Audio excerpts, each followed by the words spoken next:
case. Okay. Because we got to.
It's okay. It's okay. Okay, we're Hey, how you doing? I thought we were gonna have music coming in. That was an inglorious beginning. Yeah. Okay, That was it. it is what it is. Anyway, all right, guys, and an inglorious and inauspicious beginning is, I think, quite appropriate for Inauguration Day of Donald Trump. Uh, I felt many things this morning, which I'm going to talk to you about on a day when Donald Trump will become president. So we're going to have 12 hours of coverage here. Jordan Chariton and Nomiki Konst are both on the ground, and we will go live to them throughout the day. We'll have the protesters, and Washington is bracing for impact. That's a phrase I use a lot right before the election, and now it's upon us. I want to talk more about that in a second as well. And there's also going to be a lot of course, Trump supporters. With some of the pictures were fake about the bikers and the meat walls and all that nonsense, but of course, there's actually real supporters too. About 800,000 to 900,000 people estimated to arrive there. Yes, Barack Obama's inauguration on day one was 1.8 million, and so significantly higher. But nonetheless, there'll be a lot of folks there. So it's a cold and dreary day here in Los Angeles, I think, which is appropriate, and appears that it's even colder and drearier in Washington as we look at some of the pictures, which we'll share with you a little bit later. On the other hand, we also have very good news. I'm going to get to the good news in a second, but my partner here in the beginning is John Idarola. John, good to have you here. It's great to be here today. On the first day of Bizarro America. Yeah, so I want to talk about some of the executive orders that Trump is going to do in a second. And today is a roller coaster of emotions. And I don't think I have my soundboard, which is a shame, because when we do the panels, it's hard to hook it in. Because this is the moment at the same time that we're supposed to go da da da da da da da. Last night we crossed $1 million, and Yes. we will be putting the second watcher on the wall for you guys on the board today. So I'm going to announce that for you guys. Tell your family, friends, neighbors, Randy Gonzalez, all of that, at 11 o'clock Eastern. So in about 2 hours, we'll do the big announcement. We are going to we're going to do the same thing we did the first time around. Now, there's also the background folks, the camera guys, the editors, yada, yada. But as far as like the folks who are going to be on camera, we're going to hire a reporter, and we're going to hire an on-air commentator, okay? So all of that is coming at 8 o'clock, and the first two things I want to do in a sec is tell you the emotions that I had when at 5 o'clock LA time, my phone told me there's a news alert, this will be Donald Trump's first day as president. And then secondly, we're going to start to go over policy, because he is apparently went through 200 possible executive orders that he will sign immediately. Brace for impact. Okay, we're going to do all that in just a minute. Let's take a real quick break right here. I know it's right in the beginning, but take a very quick break and come right back, and we'll begin all of our coverage.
All right, welcome back to the Young Turks coverage of Donald Trump's inauguration. Just seeing that behind me sickens me. When I walked in, I had to stop and just stare at it.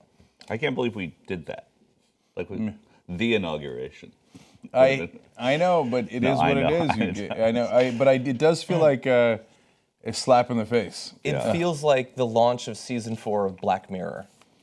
Okay, I have no idea what you just I don't know said. what that means either. It's a gigantic Netflix show. It's a dark portrayals of the future.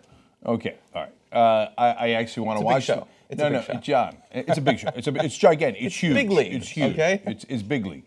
I'm looking forward to watching that show mainly on your recommendation. Actually. Really? Yes. I just didn't know the season 4 reference. I've only watched season 3, so. I trust your recommendations. I'm probably not going to watch the show. So I look. I want to talk about Trump in a second, and we will have 12 hours to talk about Trump. But first, Jesus, can I see the tytnetwork.com/go update?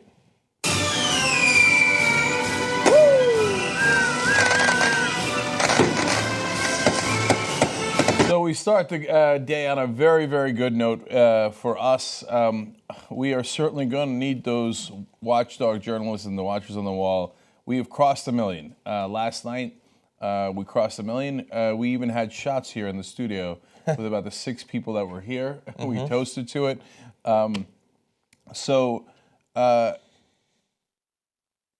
We're going to announce who they are at 11 a.m. Eastern. So in less than 2 hours. We just want to cross our T's and dot our I's, and we know who it is, and I think you're going to really like them, both the reporter and the commentator. So that's coming up in just a little bit. So tell everybody 11 a.m. Eastern is the big announcement, 11 a.m., okay? Now, it's a heavy responsibility, and it's hard for me not to get emotional. And honestly, I know, Deborah, you certainly didn't mean it this way, and you meant it in all the best ways. But Deborah Hendler sent a tweet last night. You know, a lot of people send tweets. A lot of them are wonderful, super appreciate them. But this one, I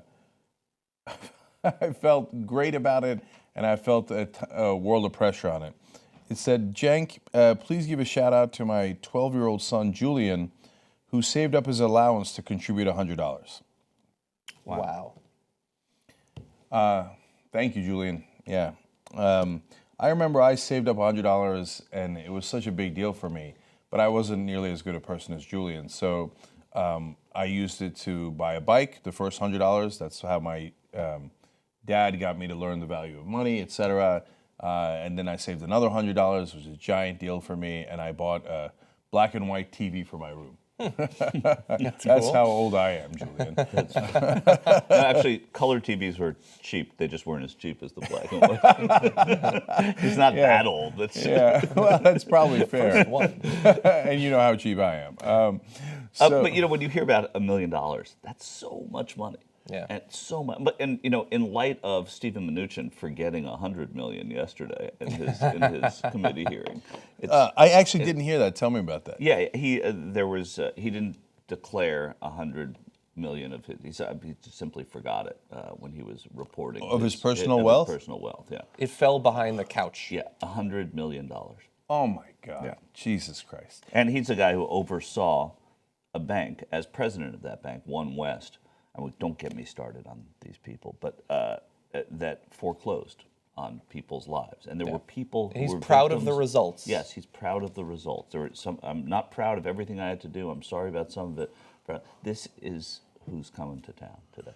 Yeah, and he's going to be the Treasury Secretary. I hope he doesn't lose, because when you're talking about the U.S. government, you're not talking about $100 million here and $100 million there, which would, by the way, be egregious if you lost track of $100 million of the government's money, your taxpayer money. At the Treasury, you'll be talking about $100 billion here and $100 billion there. Yeah. And if he starts to lose track of those could begin to add up. Yeah. Although they do sometimes care about those incredibly small amounts of money. I was looking over Trump's proposed budget, and they're talking about cutting all the funding for the National Endowment for the Arts and a couple of other arts programs because they need to cut the deficit, and that $700 million a year is 0.007% of the budget. So just wipe out all funding for the arts federally. Well, and if Steve Mnuchin looks through the 7 couches in his house, he might be able to find might. those $700 million. Right. And if he looks at Donald Trump's 7 couches, he'll think, of course this guy doesn't want to support the arts. This guy wouldn't know art if it hit him across his orange face. Is it gold? It's art. So You bring up orange face, somebody on Twitter, and maybe I was late to it, I just hadn't seen it, said orange is the new black about the presidency. Yeah. Oh, shit. Why didn't we do that? I don't know. What have we done? I'm the sickest man in America that we didn't have it. No, we actually did have that sidebar, but it was like way earlier on. Yeah. I might have even been the primaries when we were comparing Trump to Obama. Yeah. But right now, the background should be orange is the new black. Right? That at least would be clever and not quite as depressing as Donald Trump's inauguration, although still depressing. Okay. So on the Mnuchin and the donation connection, look, I want you guys to know that I understand that Julian's $100 is more valuable than Mnuchin's $100 million, because apparently Mnuchin doesn't care about losing $100 million here or there, right? Right. Whereas my guess is Julian had to work hard for that allowance and save it up, and instead of buying a present, a toy, or something for himself, he helped buy journalists. Yeah. It's hire journalists. That's amazing. Amazing. It's amazing. Like I really wish that I could just live with a billionaire for a couple weeks and just talk to them and document their life, because it's weird to me that you could simultaneously misplace $100 million or forget that you were invested in this company, and so the money would seem to not be that essential to you, and yet you will choose policies and support candidates who are willing to do anything to give you a minuscule increase in your net worth, even if it means hurting countless millions of people. And so it's weird dueling positions to hold. Well, there's 2 reasons for that. I totally have an explanation. One, to be fair, I didn't see that particular testimony, okay? But I can tell you now with a decent degree of certitude that he was lying. Right? That it wasn't that he forgot, it's that he didn't want to report it for some reason, right? And so that's why he's like, oh, that $100 million in holdings I have.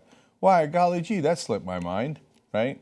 That's my best guess, but again, to be fair, that's just speculation. I don't know the details of it, right? But I can tell you generally when rich folks say, "Oh, did I have money there in the Cayman Islands?" Mm-hmm. It's not true. They know they have money in the Cayman Islands, right? But secondly, because it isn't about the money, John. I've done the calculations on this because I'm an American, right? And I dream like all Americans do. Like when I'm on a jog, I daydream about, okay, what if I had this much money? And then how much would I get in interest? And how much would I not have to work? Right? I don't know. Have you guys had that daydream? I have that daydream, right? I get that you had it. I don't really see you taking a lot of days off, though, if you were that rich. It's like, you know what, political commentary, who wants to be in that rat race? No, I hear you, but it's a dream I have of peace of mind, where like I could wake up in the morning and not be constantly stressed. So, and I know that, 90% of you out there at least know what I'm saying. Yeah. And for 15 years, I was a starving talk show host, and now I am a overweight but barely eating talk show host. Right? So, paying the rent and all that shit, who wants to deal with that? So you dream, right? Yeah. So, I've done this calculation 1,000 times, and no human being. Let's go to outlandish numbers. In the dream of dreams, right? Outlandish numbers. No human being needs more than $20 million. Okay, and then you double it for no reason, and you get to $40 million. Mm-hmm. And I guarantee you that there's not a human being on the planet that, if they're not complete and utter jackasses, could spend $40 million. Okay, well, and so let me explain. Because everybody I know now, a lot of people have turned against me going, no, I can spend it. I can spend it. Build a castle, fund the first colony on Mars. Those are the 2 things. Yeah. I could spend it. I'd also have to fly commercial. No, but that's exactly my point. You wouldn't have to, right? So unless you were like wanted to buy a jet or you wanted to just buy endless jewelry like in an insane way or Buy a lose it in the democracy. stock market or buy a couple of senators or whatever. Actually, you could afford a couple of senators pretty easily. Yeah, that's true. Right? And I'm not talking about spending the $40 million. I'm just talking about the money you would get in interest alone. You could fly first class everywhere. You can go stay in any hotel, eat any meal the rest of your life, treat all of your friends and family to those same incredible hotels and first class tickets and meals, and you wouldn't run out of the interest. Okay, so now I tell you all that because it's not the money, John. Once they're past 40, even those guys couldn't spend it, right? It's not even the greed, it's the ego, right? Which is, I know, is very similar, but like, but I'm going to be better than Wilbur. Wilbur Ross is the Commerce Secretary, and he's got 1.4 billion. And once I found that 100 million in my couch, now I'm up to 1.2. I gotta catch Wilbur. I gotta catch Wilbur. A friend of mine works in Wall Street, and not everybody who works in Wall Street is a bad guy. He's a terrific, terrific guy, and is proud to pay every penny of taxes that he could possibly pay, and et cetera, right? And he acknowledges that, look, our job is difficult in terms of figuring out what to do. If it wasn't difficult, there wouldn't be so few people who are that good at it. But at the same time, we're not breaking our backs, guys. Let's pay our taxes. Let's do the right thing, et cetera, right? And then one day he's in a conversation, obviously all names left out, with other bankers who are not similarly inclined, who are all conservative, who all want the tax cuts and the deregulation and all that stuff. And they had a conversation about who had the most bathrooms. Okay, now this is all appropriate for Donald Trump's inauguration, right? If Donald Trump didn't have that competition and he just heard it, he'd be like, shit, I want in, right? Okay, so what they mean by most bathrooms, of course, is the most amount of houses and how bathrooms per house.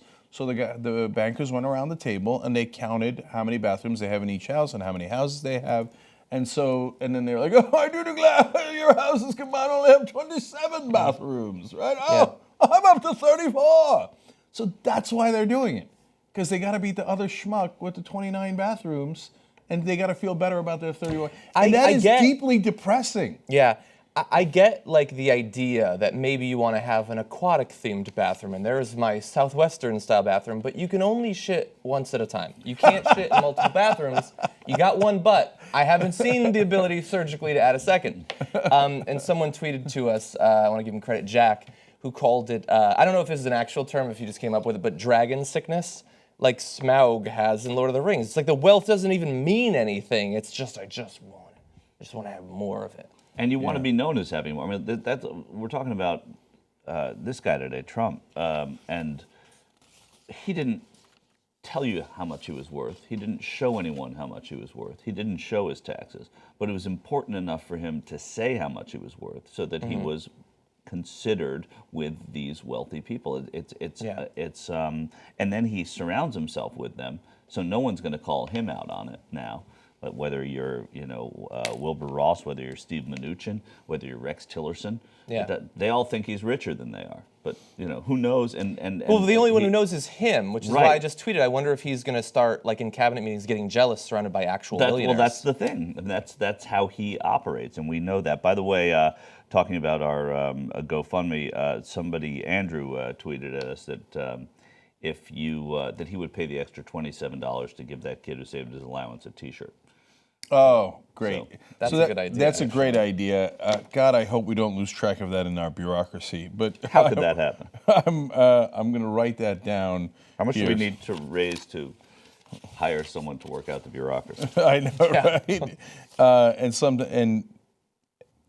The bureaucracy is not easy, guys. Okay. Oh, look at that. 1,018,000. Okay, just real quick, John, before you get to your point, and I have 7 points saved up already. This is usually TYT live coverage here.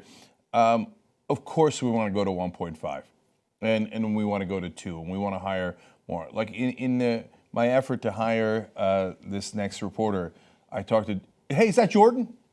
I think Jordan's on C-SPAN. Might be. No, it's No, not it's Jordan. not. Looked like God, him. it looked like him from It the did side. look like him, but it was blurred a little bit.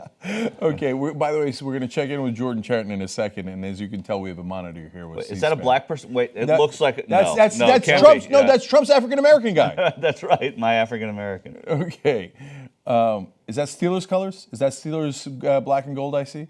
No. Okay. Man, they're not quick on the focus there at C-SPAN. Just zooming in on a blurry face for 10 Well, seconds. sometimes glass houses. Anyways, we want to get to 1.5 and we want to get to 2 so we can hire more of these folks. I talked to dozens of reporters, and a lot of them are wonderful, and I wish I could hire more of them. So, well, we could make that happen, right? Because it was not easy to choose. I was up very late last night talking to a lot of folks, trying to make a decision on that. So help me feel better. Let me hire the other great journalists that are also out there. Let's get to 1.5. Let's get to 2. Let's keep it going. Yeah. So, John, you were going to say something. Yeah, I was just going to say while the graphic was up is that obviously it's impressive that, since a few days ago when we were talking about whether we'd make it by Inauguration Day, that the sheer amount that's been donated has gone up, but also that at that point when we were 150,000 down or 200,000 down, like 24,000 people had already donated, and 4,000 additional people just since then have given money. Many of them probably multiple times, of course.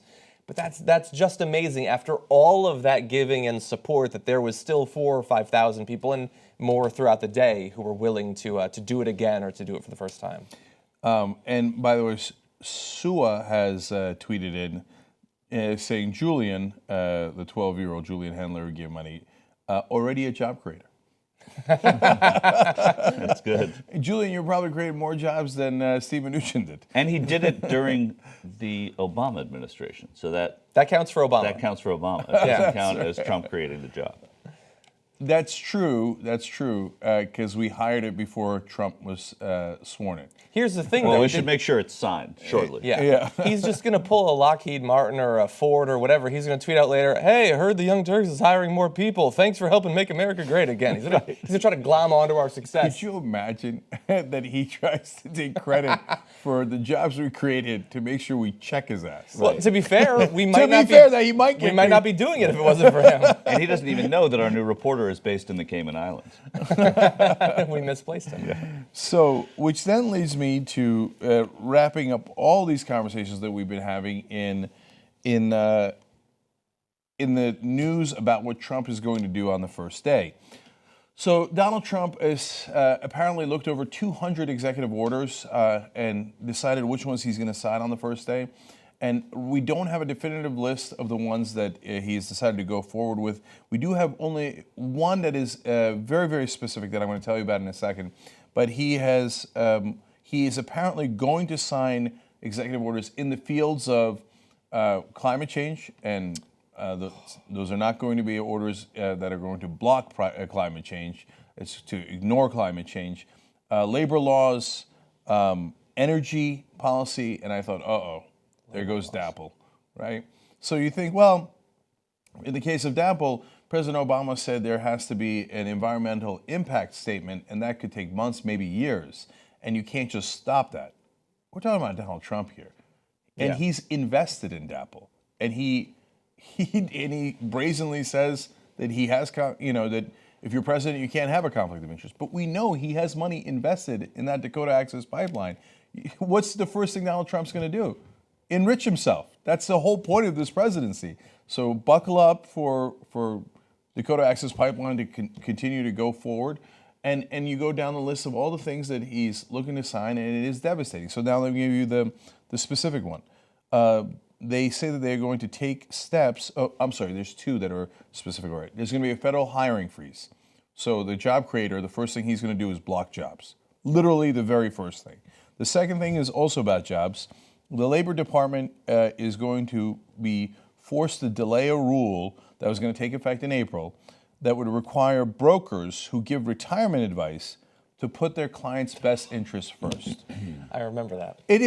That's amazing. It's amazing because the fact that he's doing that is not overwhelming in being surprising. I knew that he was going to do this in that because he's the candidate of Wall Street. Even though he ran against Wall Street, he knew that that was a smart populist thing to do. He is in fact beholden to those guys. A lot of those guys were his donors, and he put in more Goldman Sachs representatives in his cabinet than any administration in our lifetime. And Goldman Sachs is known as government Sachs. That's how many guys they put into the government, and they have that revolving door. That's why they're the perfect crony capitalist company. And Trump said he was going to stop it. He even put the CEO of Goldman Sachs in his ads when he was criticizing the global financial interests. And he showed Lloyd Blankfein. Yeah. It even had a tinge of, some would argue anti-Semitism. I don't care if you think that or don't think that, right? And then he turns around and goes, hey, Lloyd, who do you need me to put in the cabinet, right? Right. So I knew he was going to do this. But symbolically, for him to rub it in your face and go, one of the first things I'll do is to make sure that your brokers can rip you off legally. Like, I'm going to make sure that they will not put your best interest first. They will put Wall Street's best interest first. It's startling in how brazen it is. Yeah. That's the first message you put out to the country. But is it startling? The most brazen person ever to run for this office in his sensationalist ways. This is the first thing.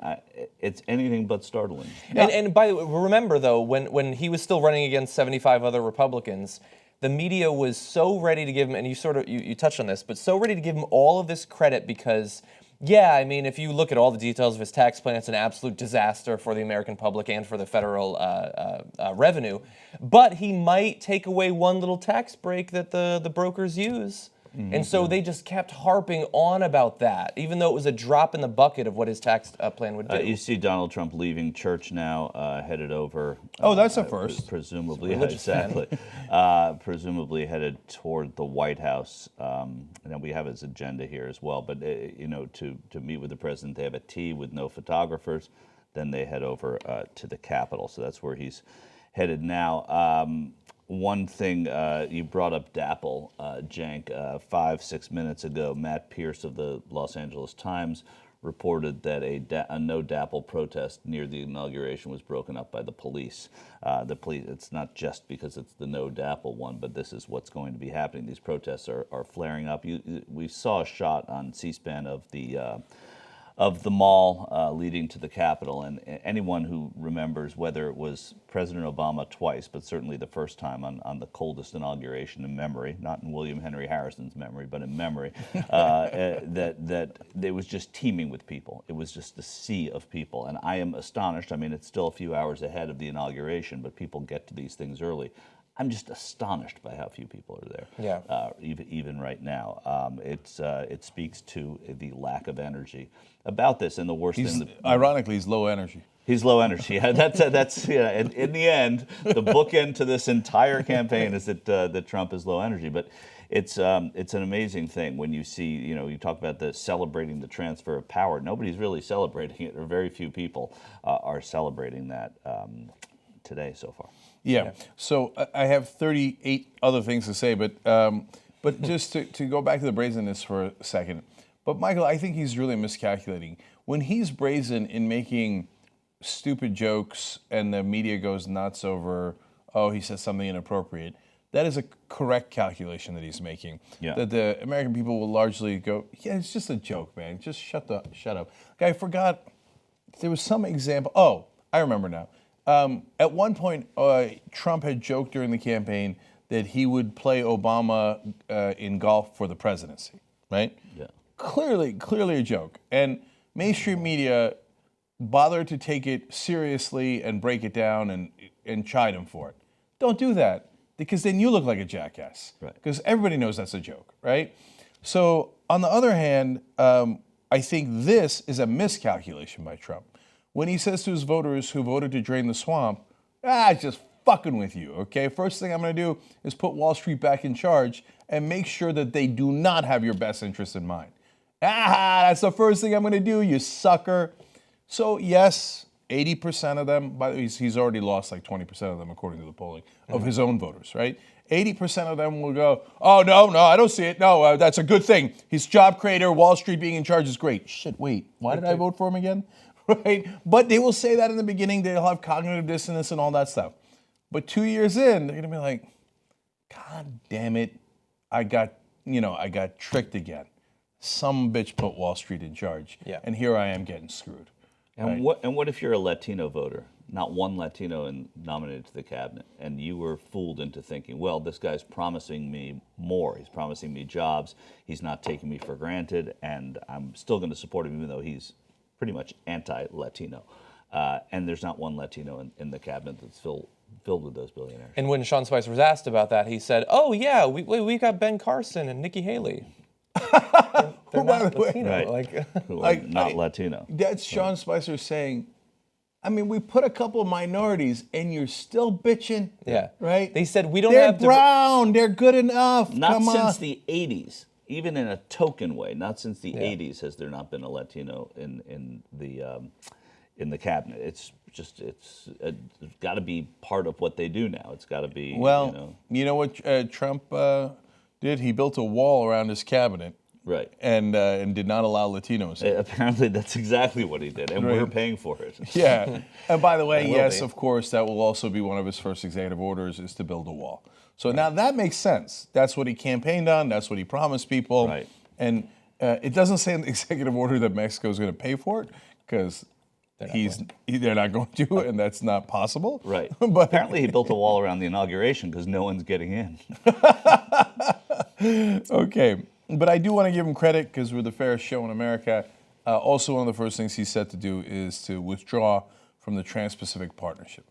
Now, one of my most brazen predictions is that he doesn't mean it, and one day he will sign the Trans-Pacific Partnership. Now, everyone I've said that to, including in the mainstream press, go, no. Now, Cenk, you're crazy. That was a core promise. Mm-hmm. He ran against those trade deals. Yeah. My ass. So that he won't do on day one, but on, over under is 17 months. That he's like, we waited long enough. Yeah. Okay. I negotiated a much better deal. Now, TPP is now stands for Trump Pacific Partnership, and we're going to put my name on it, and it's a much better deal, and I signed it along, and I'm proud of it because it creates jobs. Yeah. Let's see. Somebody just wrote to us. He didn't nominate a single Latino racial. Dan Quayle. Look at that. MAGA. He's got a 45 hat with its. It wasn't a MAGA. It said something else, but maybe just a USA maggot? 45 hat showing up to the Capitol for already a took it vice off. president. Somebody wrote to us. Dan Quayle's like, dumb people are back in charge. Hey, don't forget about me. Here I am. I'm here to help. Yeah. Racial quotas are dumb. It doesn't mean a diversity of ideas. I don't necessarily disagree with racial quotas being dumb, though I somewhat disagree with it. I don't think it's about a cabinet. I think it's about reflecting the country, and I don't think it's dumb then. I think that it's not. You're not just because for every job in that cabinet there is somebody of Hispanic descent that can do that job, and we've proven that. Yeah. I mean that's been proven. And when you put Rex Tillerson as fourth in line to the presidency, the CEO.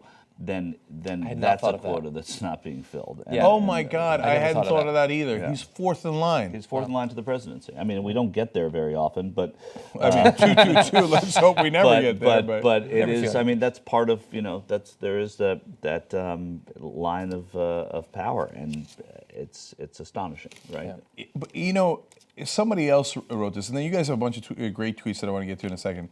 That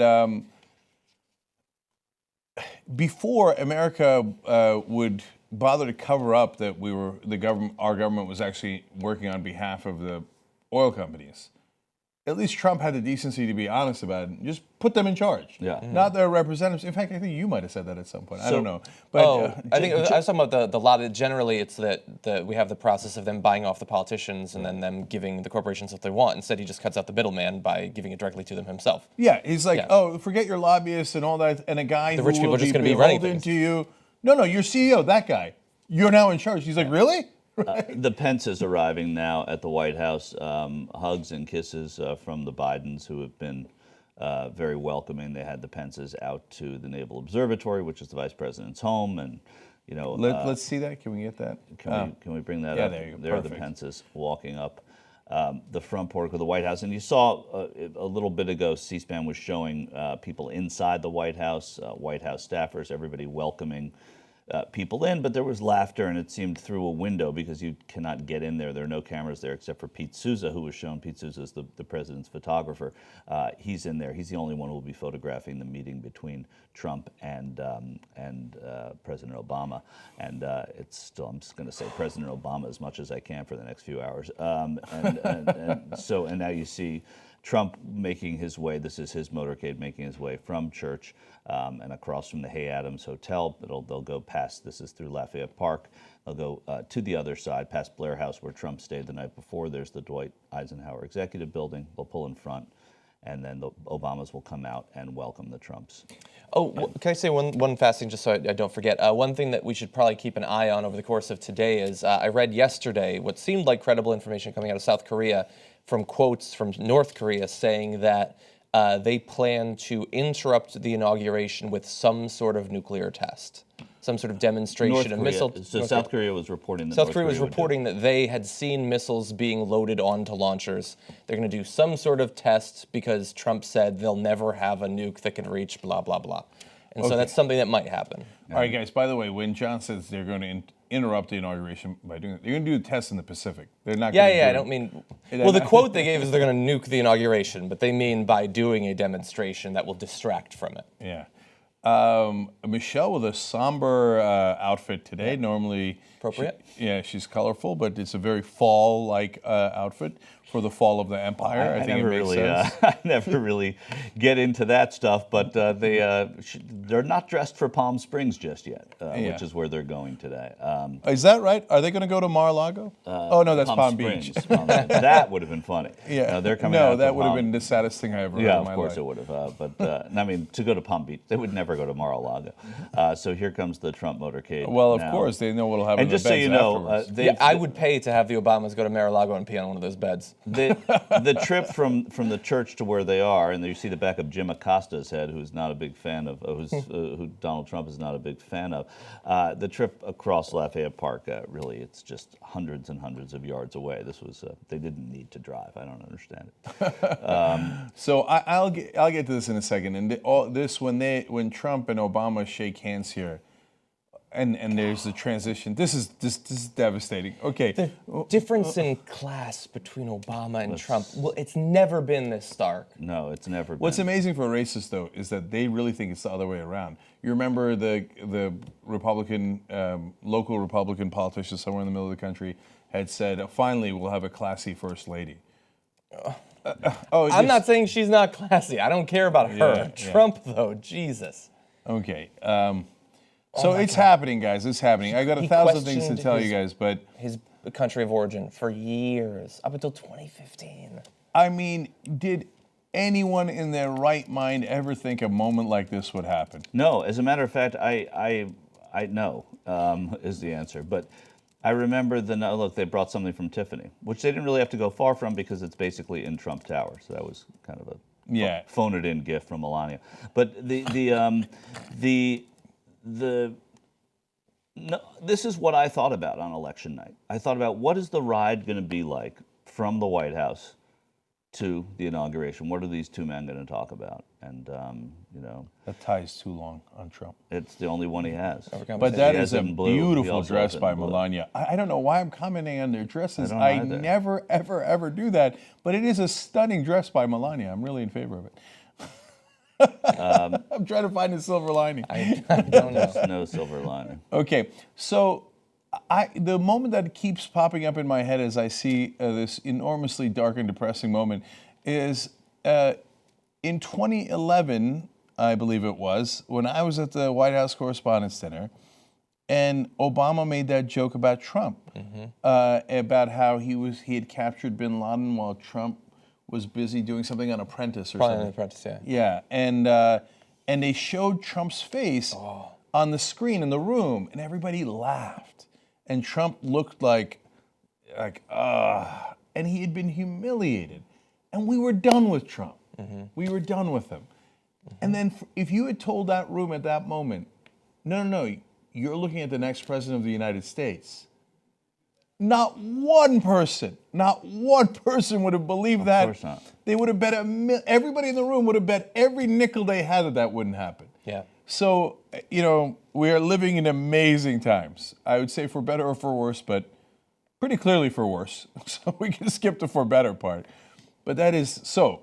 And I'm going to get to my reaction about Trump this morning in a sec. But I got to read some great tweets for you guys. Jeff Horton, referring to how Trump just got out of church, says, was Trump spotted reading 2 Corinthians at church? That's funny, Jeff.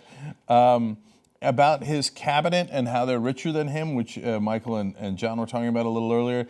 Matthew Kenny writes in, maybe if Trump gets jealous enough, he'll start to raise their taxes. That's good. Very good. And That's then really good. Yeah, Raven Dawn Head writes in, can any of this stuff he does be reversed? Well, Raven, that goes to the heart of the issue here, which is, as I was driving in this morning, I was thinking 4 years. At least. 4 long years. No. I do not.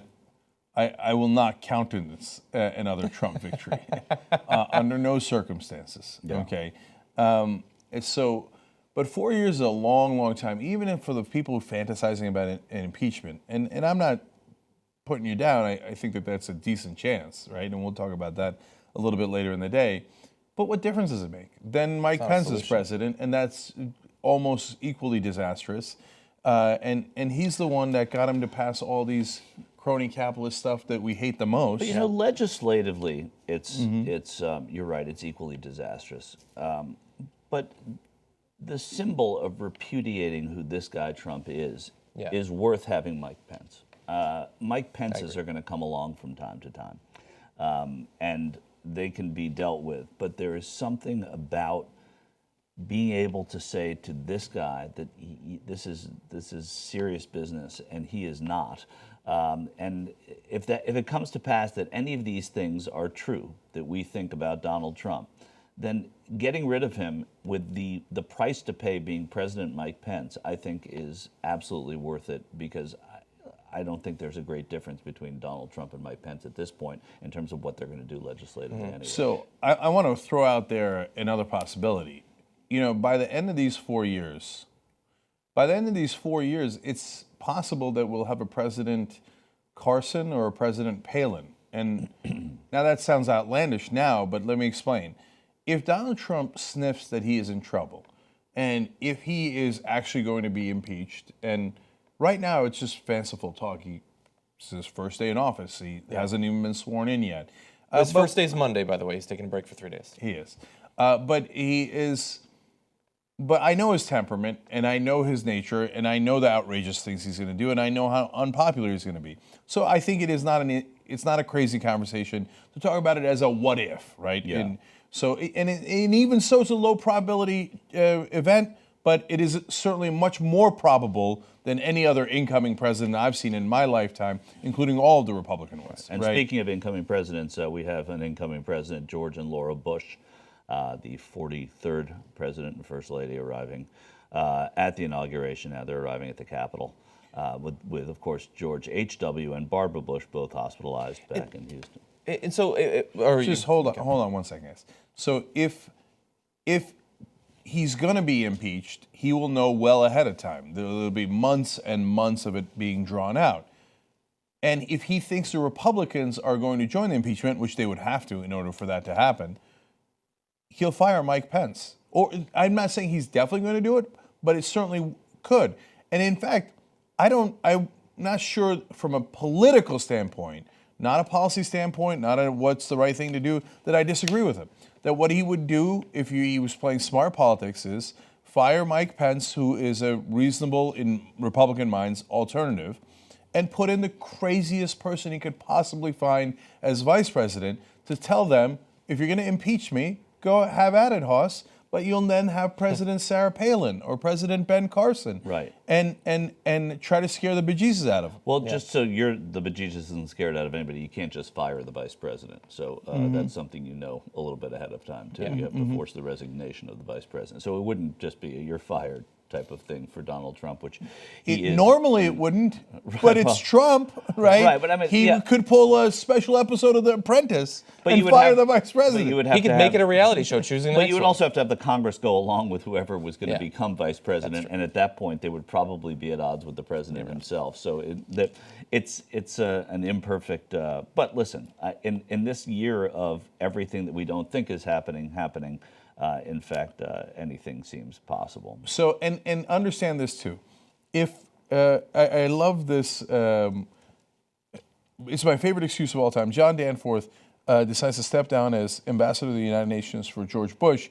That's because he can't stand Dick Cheney and the drive to more and more wars. Because he's an old school Republican and actually a decent guy. Yeah. And a pastor and religious and a good human being, even though I disagree with him on at least 80% of stuff, right? But he doesn't want to say that I can't stand the Bush administration, that's why I'm leaving.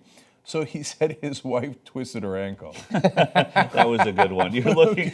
There's Marine One, by the way. You gotta love. Can I just, to finish the thought, if Mike Pence at some point steps down because his wife twisted her ankle, that means Trump is in trouble. Yeah. And he is looking to replace Pence with someone crazier.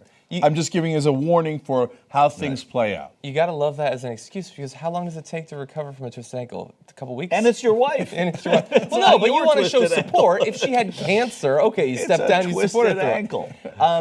Not to be too depressing, but to go back to what started this train of thought was the what can be reversed, what can't. And this matters because there's some things you can try to stop, although Donald Trump has shown that he doesn't believe in approval rating polls and like he doesn't trust. If people oppose something, he will think it's fake news. But there are some things that you can't take back. You can't just reverse. We saw George W. Bush. Like the legacy of the war in Iraq is still going on. The tax cuts that he passed are still wrecking our economy. The people he put on the Supreme Court are still there. I mean, these are changes that last, best case scenario, wild flight of fantasy, decades to reverse, generations potentially to reverse. And so when Donald Trump passes an even larger tax cut, cutting the corporate tax burden to a third of what it is today, that is going to affect federal budgets for decades and decades. The rest of our lives in this industry, he's going to potentially put multiple people on the Supreme Court. And the people whose educations are ruined by Betsy DeVos, the people whose retirements are ruined because of the changes he's going to make on Wall Street, the people who will be affected by these Supreme Court decisions, if abortion is allowed to be made illegal, people who are forced to give birth. I mean, these are if Obamacare is repealed, tens of thousands are estimated will die unnecessarily each year. It doesn't matter at that point if we get it back in 4 years or in 8 years, if somehow we switch it out. If Bernie becomes president in 4 years, millions of people's lives will have been irrevocably changed, unfortunately, unless we stop these changes from happening now. But there's some things that you can't just switch back. You can't do it. So let me give you 3 quick examples of that. So the foreclosures, when Steve Mnuchin foreclosed on that 90-year-old woman for 37 cents that she theoretically owed. She was willing to pay it. She was willing to pay everything. It was a accounting error and on their part, but they didn't care. They just wanted to foreclose because they were going to make money on flipping her house. Yeah. She doesn't get her house back. So when you set in chain the policies that lead to that foreclosure, that 90-year-old woman, I don't know if she survives to the next, and I hope she does, right? The next president, but she won't have her house. And I don't know where she's living, right?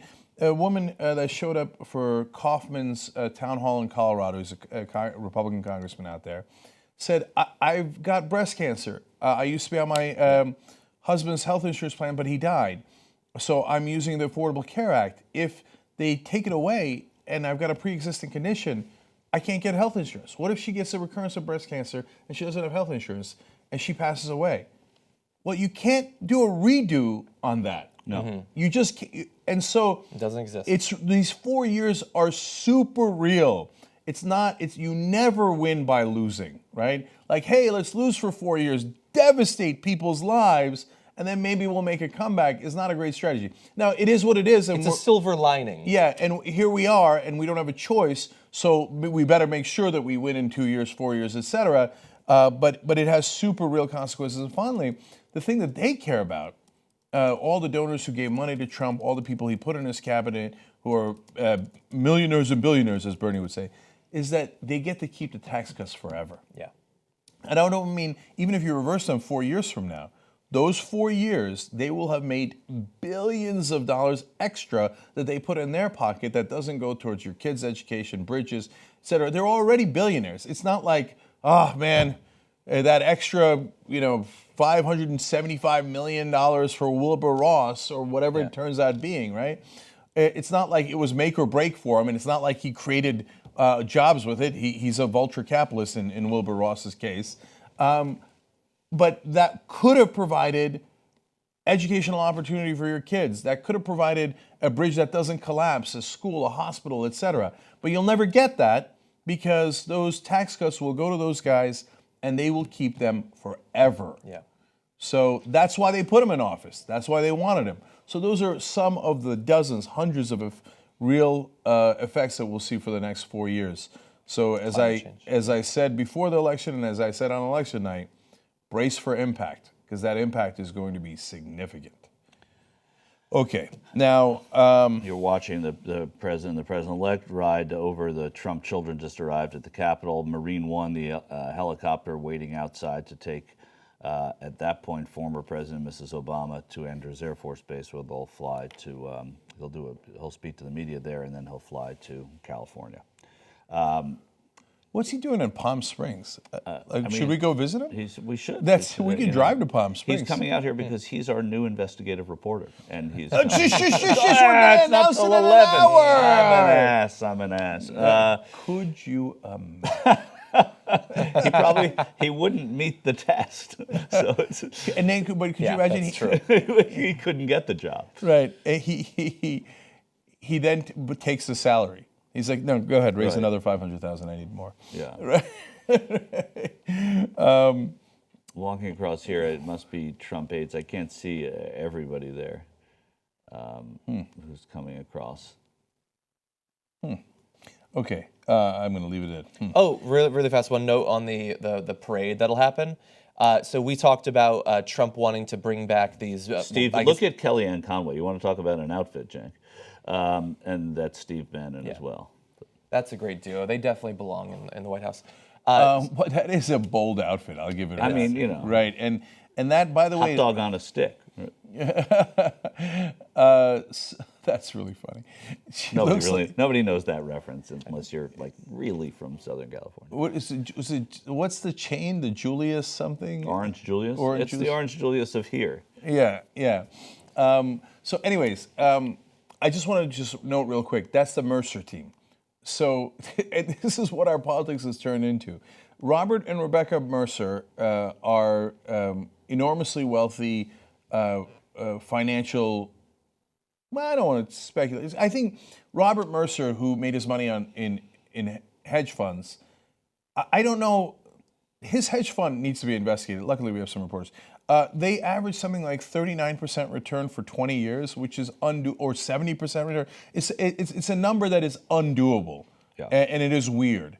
But if it's legitimate, well, bless his heart. I don't mind how he makes his money in that sense, if it's legit, right? Right. But how he spends his money is interesting because he has decided to purchase the presidency, and he did. The first thing he did was, and Rebecca Mercer's his daughter, who is involved in all these political stories, first thing he did was to buy Ted Cruz. He gave him $13 million, and he wanted him to be president. When Cruz failed, he then purchased Donald Trump. And in giving Donald Trump the most amount of money that he has received, he's his top donor, he said, you will fire your current campaign manager, it was Paul Manafort, and you will put into place two people that are in my box, and they were literally in his suite, his box at the convention center during the Republican National Convention. Yeah. Steve Bannon and Kellyanne Conway. That's the Mercer team. Yeah. And Mercer said, in exchange for the money, these people will now run your campaign, and if you win, they will run your White House. And that's the deal that they made, and that's the Mercer team that you just saw walking into the White House. Thought he couldn't be bought. Weird. So that's where we are. Oh yeah. So the point I want to make, I accidentally said bring back military parades, but no, we don't actually do those in America. He wants to take them from other states where they do them and do these massive parades. Yeah. And we speculated about them looking like the ones that you might see in Russia or Pakistan or something like that, with the multiple rocket launchers and tanks. And some people said you're being unfair. He just wants to see the troops. But a source inside the inauguration said that he requested, not in the future, but for this parade, tanks, rocket launchers, and things like that. And the military had to say, one, that sends a terrible signal, and two, tanks weigh 100,000 tons. You can't just roll them down Pennsylvania Avenue. And he tried to do it. This is a guy who he was only doing it to look cool. He wants to use the U.S. military in the style of a dictator to make himself look cool. Yeah, and I've said this before. So corruption is an enormous problem for Trump. Everybody knows this. I actually think the bigger problem is going to be his incompetence. So I'm glad that the military said no, because I would have put the chance of a rocket launcher accidentally going off at 11%. Let's be fair. Not 80%, but a rocket launch, like under his incompetence, I can see Trump being like, "What's this button? No, Mr. President!" Oh, God. Right? Yeah. I put it at 11%. He controls thousands of nuclear weapons with effectively no check on his use of them.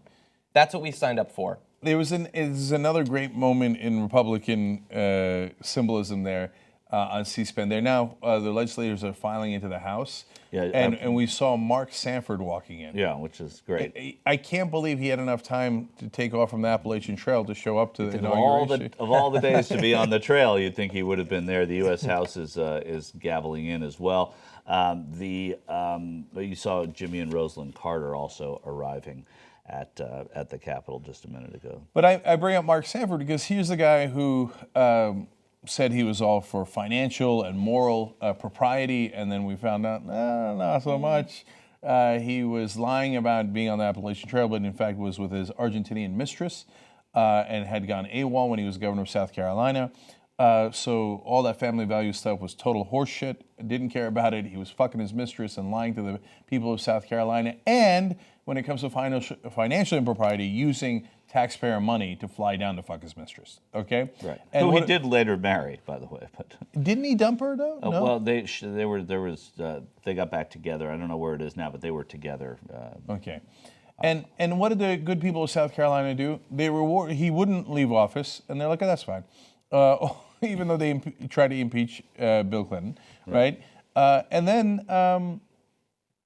And then they put him back in office. He's now a congressman, and he's going to the inauguration. He's now the Honorable Mark Sanford. Yeah. I mean, if anyone has ever not been the honorable anything, it's Mark Sanford. It's amazing in America what you can do and get reelected. My hometown of Bridgeport, Connecticut, we had a mayor who embezzled funds, went to federal prison for years, and is now the mayor again.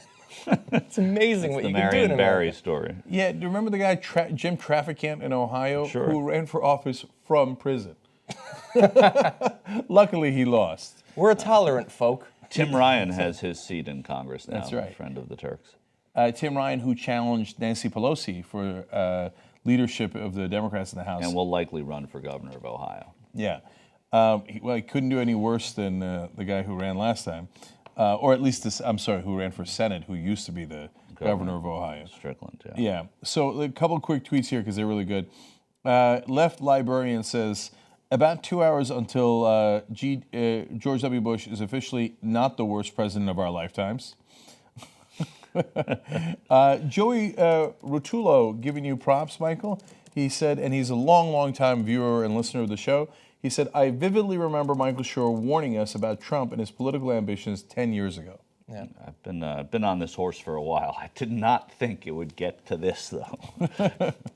And then Nico Becerra writes in, John Michael Jenk, Trump will claim inauguration is rigged for the lack of people showing up so far. Don't think he wouldn't. He could say, oh, the cops in Washington, D.C., they're very liberal, very liberal. They didn't let people in. They didn't give us enough permits for our buses. The Women's March had 3 times as many permits as people coming to my inauguration, which is true. That's because 3 times as many people applied to use buses to come for the Women's March. Yeah, I see a Lona. Now Sheldon Adelson at inauguration.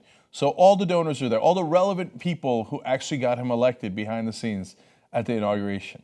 Yeah. Man, this is a murderer's row of corruption, and it's amazing. As you see people filing in here for Trump's inauguration. Sorry, John, you were saying. No, I was just going to say, Alona, who's a friend of the show, just tweeted, I can't begin to describe contrast between Inauguration 2009 and today in D.C. it's shockingly empty and lots of small protests. And just to go further with that, not just 2009. I mean, 2002 or 2001. Every time we've seen this inaugural, the second inauguration of George W. Bush was more festive and more attended than this. So this is without any kind of precedent, and it's well. I'm not going to do the play on words there. But the truth is that it's not just, and she's right, but it's not just this. It's terrible. Now, there's a tweet, again, directed at Michael that I think is very true. We'll get to in a second. But to be fair, Jordan is covering the protests for us in Washington today, and he showed up to a protest, but the protest didn't show up. So even the protesters are lethargic and didn't show up today. So both sides, low energy. And this is the populist Republican. This is the movement Republican, the guy who brought in all these people who've never voted before. Where are they? We keep hearing about how big and beautiful his movement is, but they never seem to turn up in polls or in person. It does make you wonder if there was some sort of, if it was rigged, if there was some sort of election fraud. Okay, so now I'm going to get to the first reaction I had this morning, which is what I thought I would lead the show with. And of course, as usual, it's the Young Turks. We're like an hour and 10 minutes in. I still haven't gotten to it. But first, I want to see where we are with the campaign. TYT, don't forget, guys, keep on going, okay? Let me hire those other wonderfully qualified, aggressive reporters that we want. So let's get to 1.5 million now. TYTnetwork.com/go. Look at that. You guys are amazing, man. Yeah. $1,025,453. And later I'll try to find out for you guys if anyone has named the cameras, the desk, or the studio yet. We're going to rename the cameras after 3 years. You know how you could endow a chair? Well, you could endow a camera or chair here. It's literal. John's sitting on the Nick Weil chair today, and they've all been part of the studio for 3 years. So I know it's a lot of money, but it's going towards hiring a new reporter. So $5,000 for the chairs and cameras, $10,000 for the big studio desk, and $20,000 for Studio B. Steve Perillo conference room remains. We will not be renaming the conference room. Steve Perillo gave $15,000 in building this studio for my hometown of New Jersey. Let me read you the one tweet that I promised you. Davos Seaworth says, Michael Schur, as someone who seems to have a great deal of admiration for American government, is this just a mockery of all you love? Well, in a way, it is. Yeah. I mean, it's because it's of the way it happened, and I guess the people that were sort of shut out of this, I guess, and to see somebody who I have so little respect for and have for such a long time in an office that that I really like. I'm kind of hokey about it. I like American politics. I think it's a great system. I don't think everybody who's in it is corrupt. I think that the fact that we find the corrupt people in many cases are able to work around that is great. I have so much admiration for it. And then when I see somebody here who is there because of how he feels about himself and his ego and proving a point, somebody there with a chip on their shoulder, I think this is. I mean, I hate it. I hate every minute of it. Yeah, and so let me double down on that. You know, I certainly think there's a lot more corruption than probably Michael does, but that doesn't mean that I don't have the same hokey feelings towards all this, right? Like, so I love Inauguration in general, and I when Bush was doing his inaugurations, I liked the pomp and circumstance. I certainly didn't like Bush. Certainly by 2004, I knew what a disaster he was, and I was deeply, deeply, deeply disappointed. But, you know, it's especially in the transitions of power and on all this stuff, I like the traditions that we have. And I like when they come out at the State of the Union and go, now, what was the exact... Mr. Speaker, the President of the United States. Mr. Speaker, right. Mr. Speaker, the President of the United States. And I'm like, yes. But now, Mr. Speaker, the clown of the United States does not have the same ring. Like, I'm not even going to enjoy that. No, right? I know what you mean. And you don't think there's more corruption than I do. I think that I also look at more of the people that I think are good public servants there. That is what it is. Because there is a tremendous amount of corruption. And the way, and the I think that the the way this guy has come in there and put these people in when you're watching these confirmation hearings who are so ill-prepared is what I said for these jobs. It's astonishing when you see from Ben Carson to Betsy DeVos to Rex Tillerson. If you're telling me that in this election that there is no difference, anyone who tells me there's no difference between Hillary Clinton and Donald Trump, you're seeing it right now. You've seen it for the past 3 weeks. You're seeing people go before this Congress who should not be there. And whatever you might have thought of Hillary Clinton herself, there would be better people running these departments that are so frickin' important to so many people. Or people who are either ill-prepared or specifically chosen because philosophically they oppose the department. True. And they're on the record. Ben Carson, Betsy DeVos. Rick Perry. Rick literally picked everyone who was the most opposed to those departments and put them in charge. And in that case, I'm not even convinced that that's Trump. That's why I say if Trump were impeached and Pence was in power, I'm not sure it would be much different. I think the Republicans think this is our moment. It's him. A lot of it's this guy walking right there, Steve Bannon. This is our moment to shred the government, to absolutely destroy it, to uproot it, right? I think that there is some chance that they will put those people in charge and maybe even close down a couple of cabinet positions. So I don't know. We'll have to see.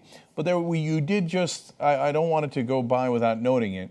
About a minute ago, you just saw the only happy moment of the Inauguration Day when Newt Gingrich walked by.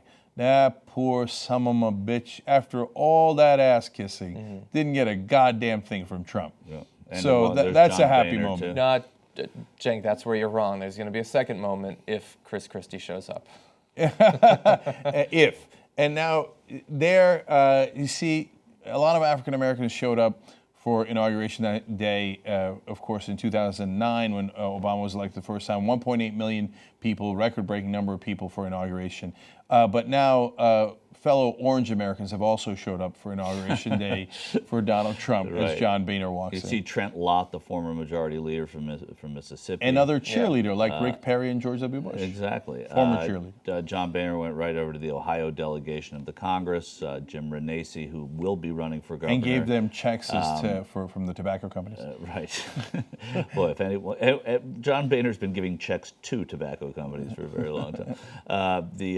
Jim Renacci will be running. We talked about Tim Ryan. He's a congressman. He'll most likely be running against Tim Ryan for the governor of Ohio.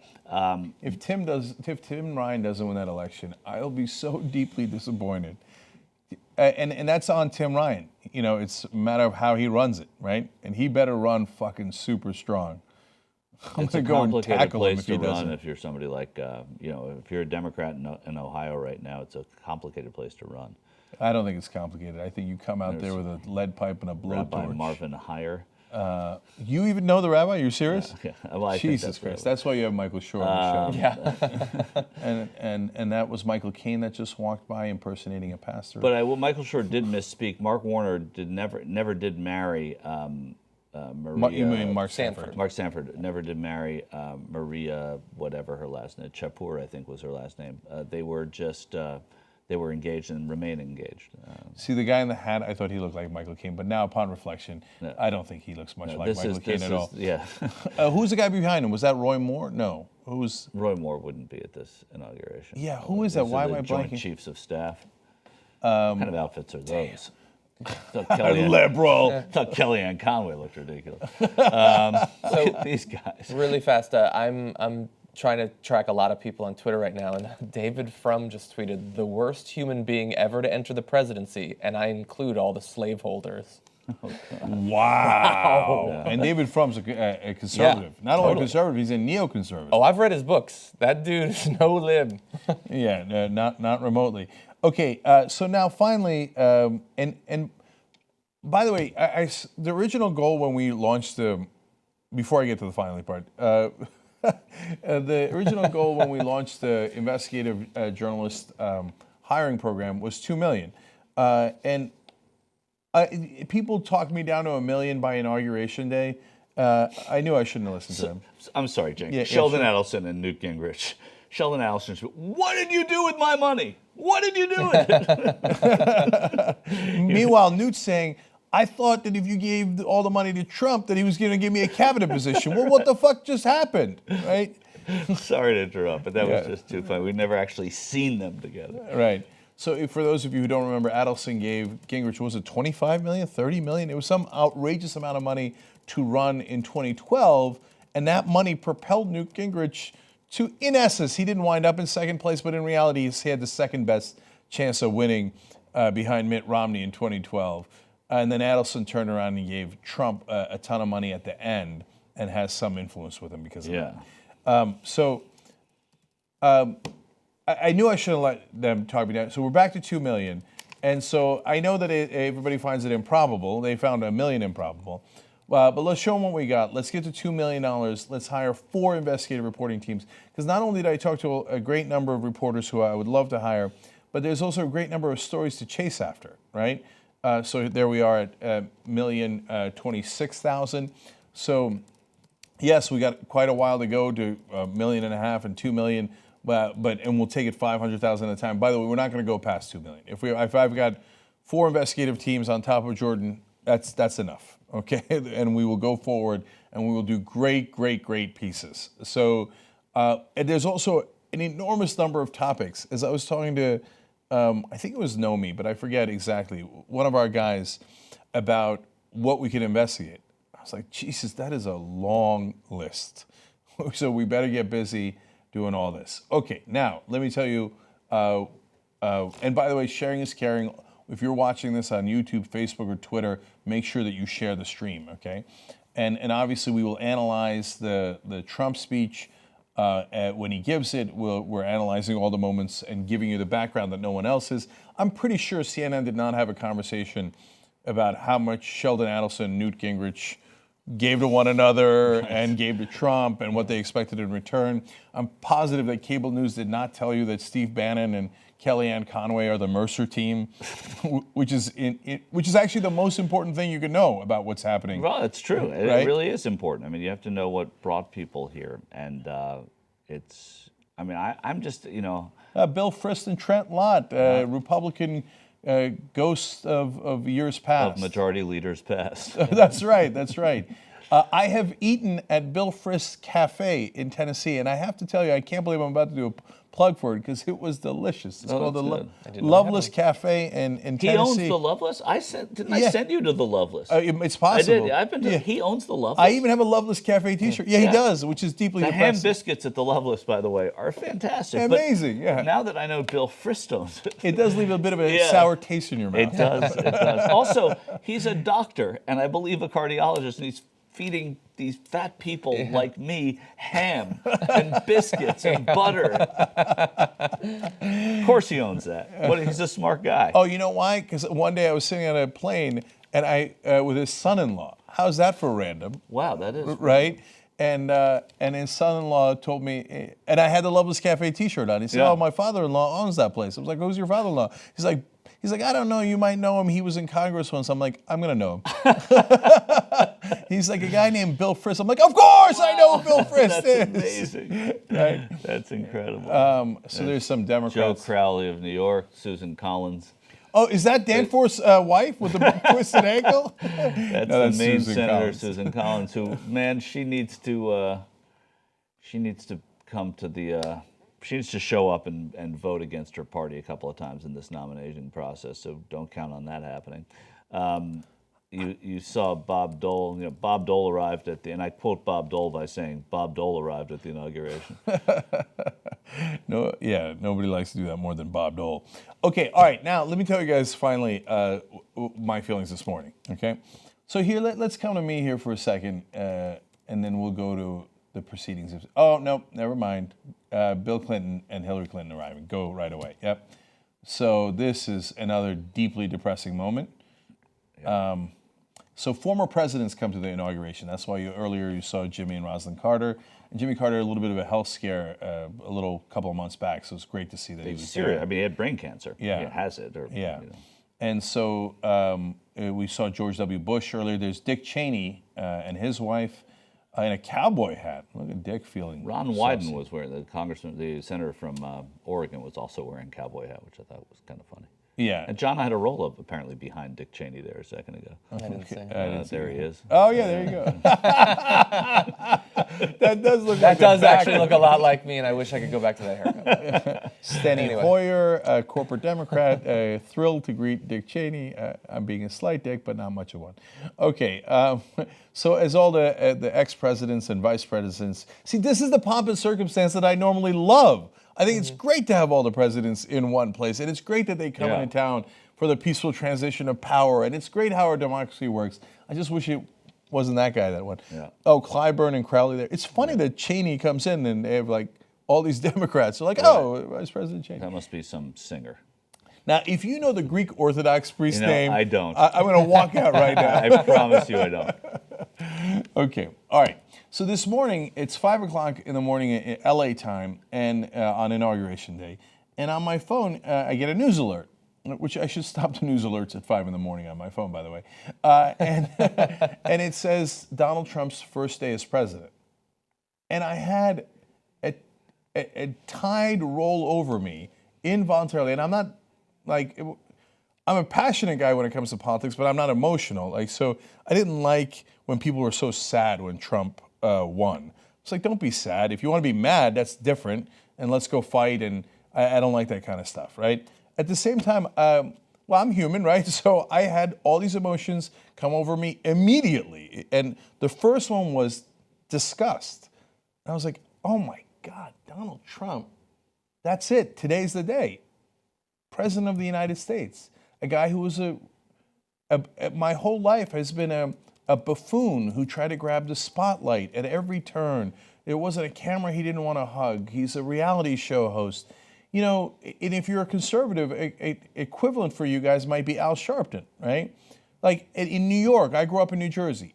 Every camera, it depended on which side wanted to race bait. And Trump, if you didn't live in New York, actually partly got famous through race baiting.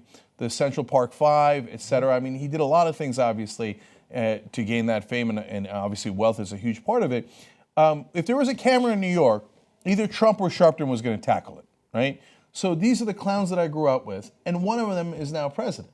And so I felt a little like visceral disgust, like, oh my God, a country that I love, a position that I respect is going to be handed over to this buffoon.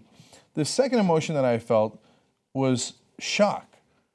Now, I'm the one who said brace for impact. I'm the one that said that was going to be a razor-thin election. We warned about it on the show. We talked about it endlessly. But nonetheless, every time I think, like I look back for a second, like that moment in 2011 when Obama was making fun of him at the White House Correspondents' Dinner. And then you think that guy, the goofball who'd go, you're fired, right? And the one with the eagle, do you remember the photo shoot where attacking him? Where they were going to have him take a picture with an eagle, and the eagle spread his wings, and Trump was like, "Oh, see, Dylan!" That goofball is now president, and it's freaking shocking. Then for the first time, the third emotion I had, I swear to you, this all happened in the span of like, I don't know if it was 2 minutes or 5 minutes, was sadness. For the first time, I felt like, it's really sad, and it's not sad because I'm worried about the policies and stuff. That's what I get mad about. It's sad for America that we stooped this low. Yeah. That we bought into a con man. That we made we put P.T. Barnum as our president. Jesus, that's embarrassing. Yeah. Right. God damn, that's sad. Well, snake oil P.T. salesman. Barnum's a much better man than Donald Trump. Let's not. He comes from my hometown. Let's not besmirch P.T. Barnum. Okay. And they closed his circus this week, and they opened this did. one, right? Yeah.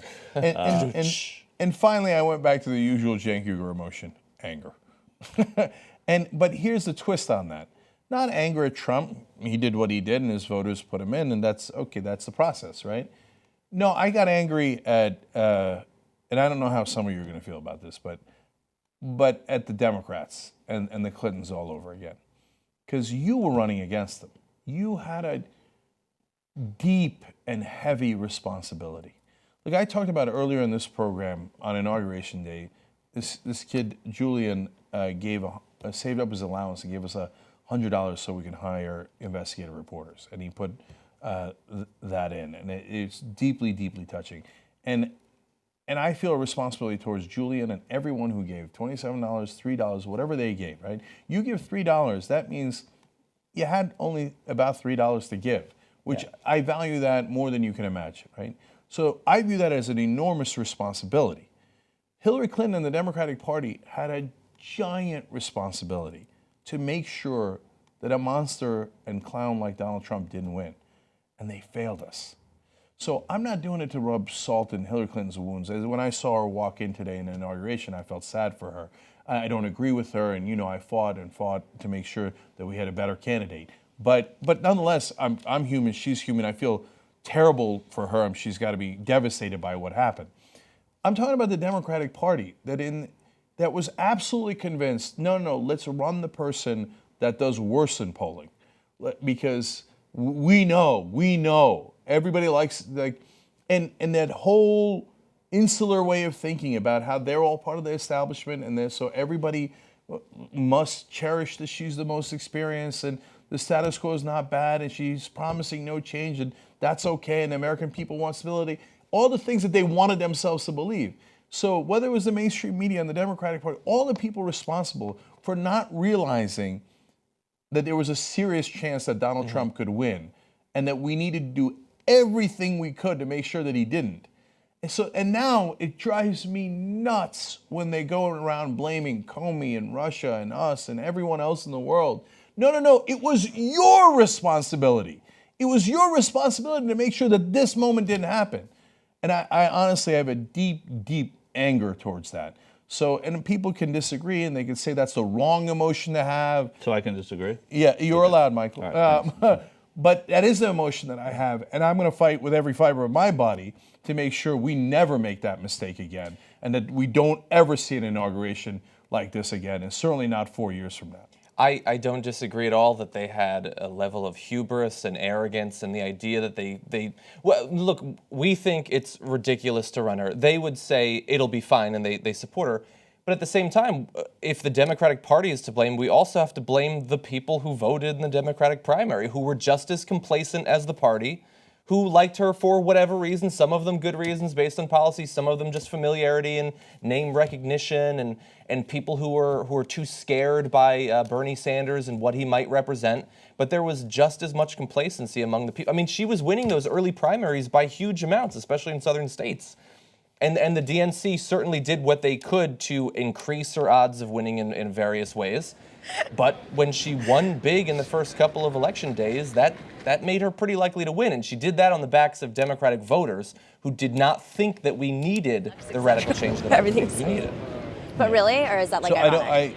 I hear you on that. There's undoubtedly truth in that. I wouldn't argue about the weighting of it, but let's save that argument. And I think we just saw. But my larger point is, at some point, we aren't responsible for what other people do. As everyone I did. can speak out against the actions they take or the things they say, but I can't change directly what Debbie Wasserman Schultz chooses to do. I'm responsible for myself, what I do, what I advocate for. And I think a lot of people just want to put it off onto someone else and want to find a scapegoat, basically. But we're all responsible for the candidates. To the extent that we can influence the outcome of an election, we're responsible for who we vote for and who we advocate for, whether we're Republicans or Democrats. The rest of the Young Turks' reactions was kind of... Don't make me... No, I hear you, We're and all about to go that is live, true. so I don't mean it. But at the same time,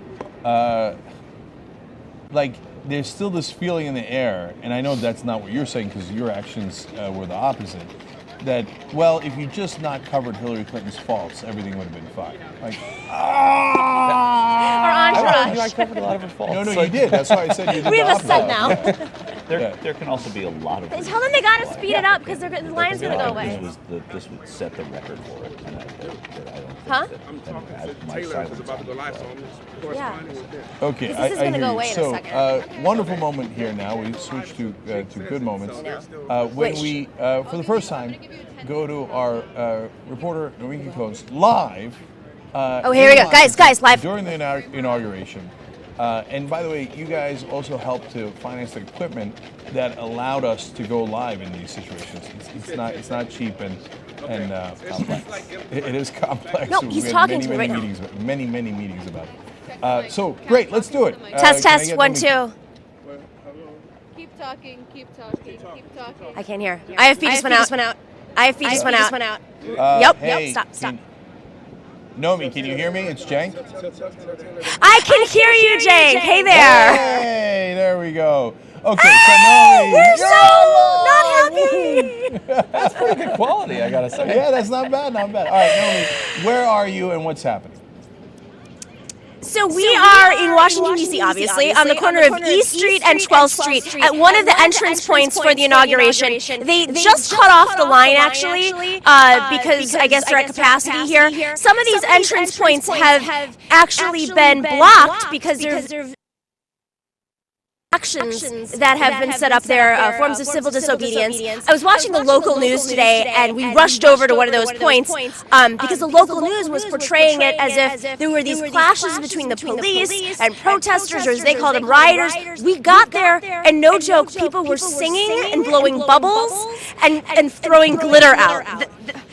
Blew my mind. So far, The famous glitter riot of the organization has 27. Exactly. It's been interesting, though. There's definitely a clash of culture here. There are people entering. This is the general, the general zone, where the general entrance, where people can come in without tickets. And you see a mix. You see people that are Trump supporters, loyal Trump supporters, and you have a lot of folks who are not happy with him becoming president and are just there to watch it, to observe. I don't know what they're going to do, if they're going to protest. But they're saying that there is low turnout, and I think for anybody who watched the 2009 inauguration or even the 2012 inauguration, the city was overwhelmed, crowded. Millions of people were on the streets at 4 o'clock in the morning. We're about an hour away, not even an hour away from the inauguration beginning, and they're still letting people in. The metros are empty. It's definitely a different type of inauguration in Washington. Yeah, no, that's the first thing I was going to ask, because as we see images behind you and on C-SPAN, it looks like, I remember the Obama inauguration was just packed. Like, everywhere was packed. And JR was on the ground, and JR said you couldn't get through the metro. You couldn't get on. You had to walk miles and miles. There was no transportation because everything was jam-packed. It just doesn't look jam-packed at all. Are we seeing it wrong, or is that true? I think the signal's jam-packed. Yeah, maybe the signal got jammed. All right, hey, it's our first time doing this, so give us a little bit of leeway on it. We'll get much smoother as we go along, I hope. When does the GoFundMe for the satellite truck? Yeah. Hey, we told you before we went to her, this is complicated technology. Yeah. And by the way, we shepherd all of your dollars, right? So a satellite truck would be enormously expensive, so we don't do that. Of course. And the Skype is patchy. This is supposed to be an excellent middle ground, and it will be.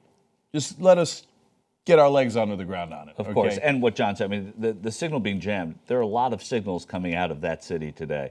And so it's it's a complicated event from which to broadcast, even from the very get-go. And this is our first time doing it. Although, to be fair, fewer signals than perhaps were coming out of Obama's inauguration. Yeah, to be very fair, that's very true. Okay, all right. So, guys, let's take a quick break here, because at 8 o'clock, I got to tell you the big announcement, who we're hiring for reporter and commentator.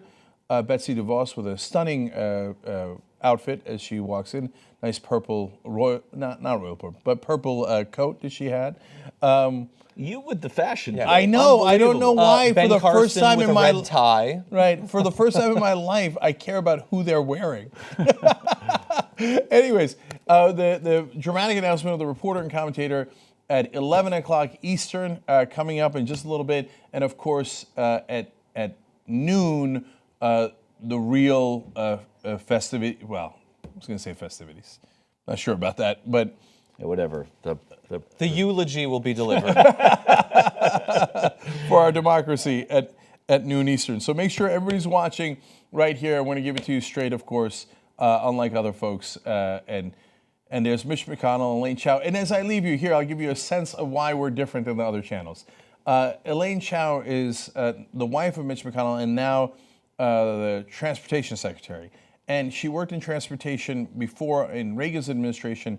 And I was always wondering why she's so obsessed with transportation. Why is that her niche? And then I found out her father is a shipping magnate out of Taiwan and is enormously wealthy, and their business is transportation. So I don't know if that's going to have an effect. Yeah. But we'll be looking out for that, and I'm nearly positive that we're going to be the only ones looking out for that. But if Taiwan somehow gets a shipping contract, the Trump administration, don't be too surprised. By the way, that's Jared Kushner with Lindsay Lohan for some reason. Jared Kushner, the incoming president of the United States.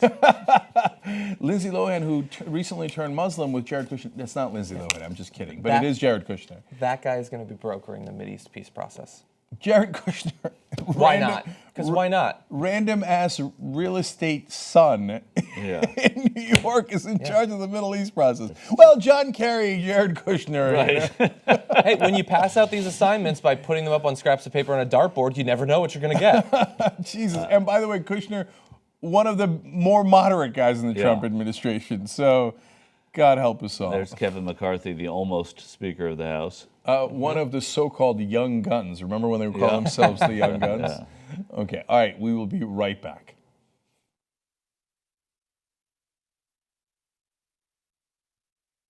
Trust the establishment media.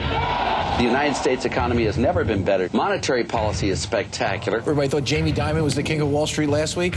Well, it might be Ken Lewis now. He takes the crown. The best sales force out there is Merrill Lynch, and now it goes to BofA. It's pretty amazing. Pretty amazing. Lewis now. Buying opportunity. I do think this is a buying opportunity. We're going to see a stabilization and just a tremendous snapback. The rally will be jaw-dropping. The Occupy Wall Street movement is not a spontaneous protest against economic inequality. This is what we mean by the establishment press. It is a well-thought-out campaign. To bring down the infrastructure of this country. The embarrassment is that I'm given credibility in this world because of the disappointment that the public has in what the news media does. I'm the former chairman of the Veterans Committee, and I've learned a little bit about the cost of war. What the president is trying to do, and I agree with him, is to do everything that we can without going to war. So what do you say to your critics? I'm talking about Democratic critics who say, you know what, he's really just a socialist pacifist. I very rarely read in any coverage of Bernie that he's a socialist. Bernie Sanders is a socialist, for God's sake. Most analysts are saying that Hillary Clinton's going to win in a landslide. I continue to believe Mr. Trump will not be president. We've got Trump at 279, 259. Wait a minute. I know you don't believe that. Sorry,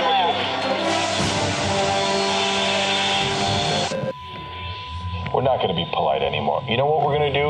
We're going to fight back. Fight for a free and independent media. We're done with politeness. We fight back. We are going to put together the best investigative reporting team in the country. You like Jordan Charton in the field, challenging Democrats? He's the one that took down Donald Brazil. Thank God for that. Give me 10 Jordan Chartons. Look at the damage I could do. TYT will give you the 4 horsemen. And we will let them gallop. Help unleash real journalism in the country. We don't need anybody else anymore but you guys. TYTnetwork.com/go. This is going to be amazing.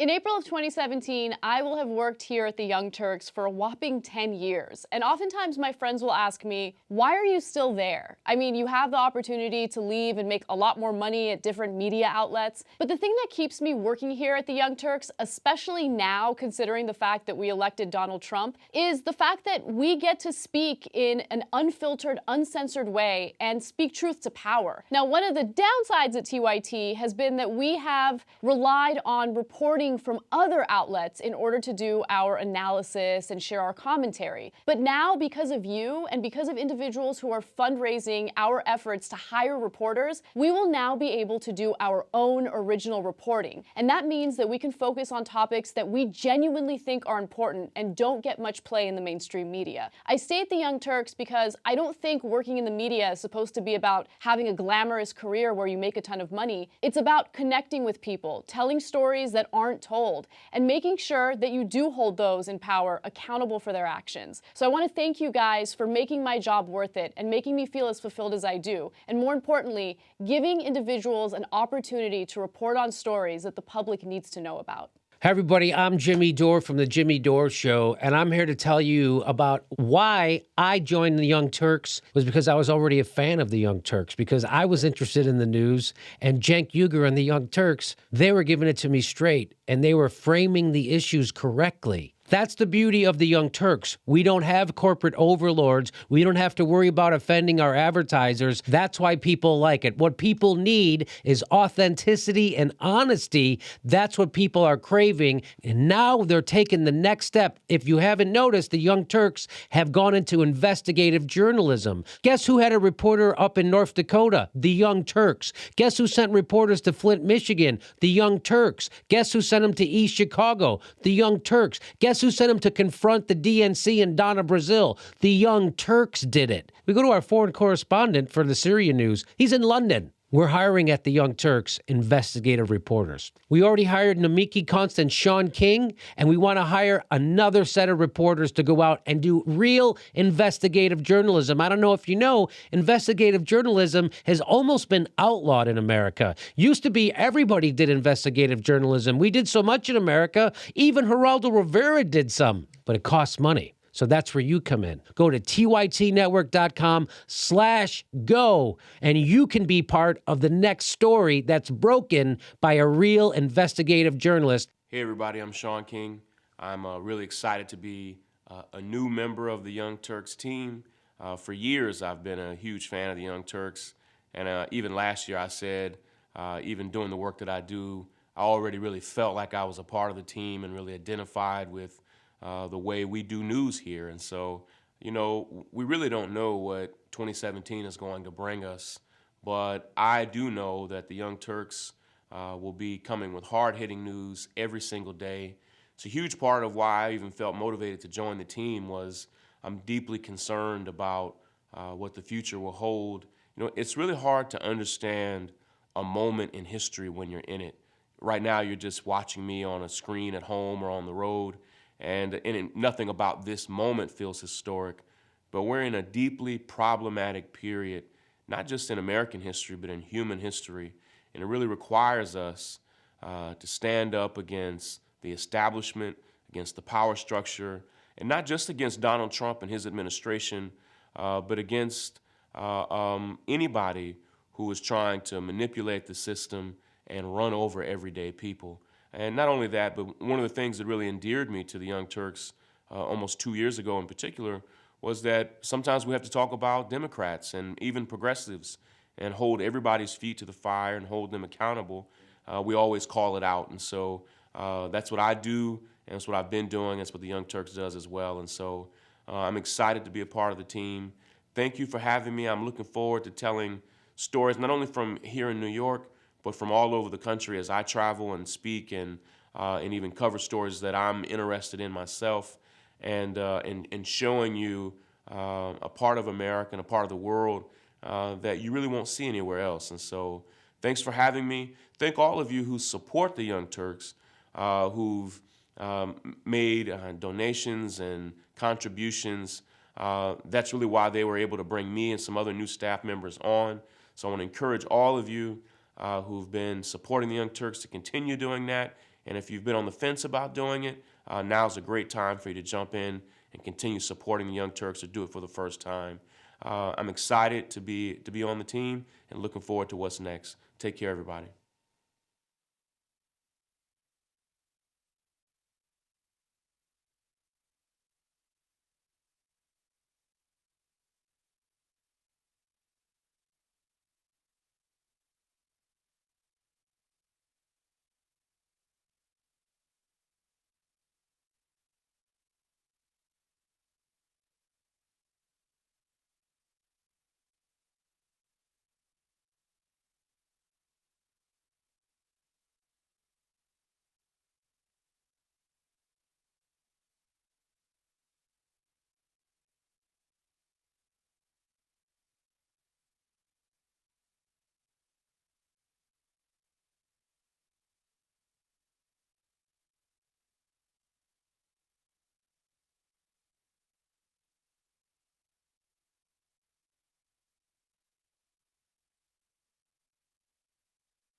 right, back on the Young Turks coverage of, unfortunately, Donald Trump's inauguration.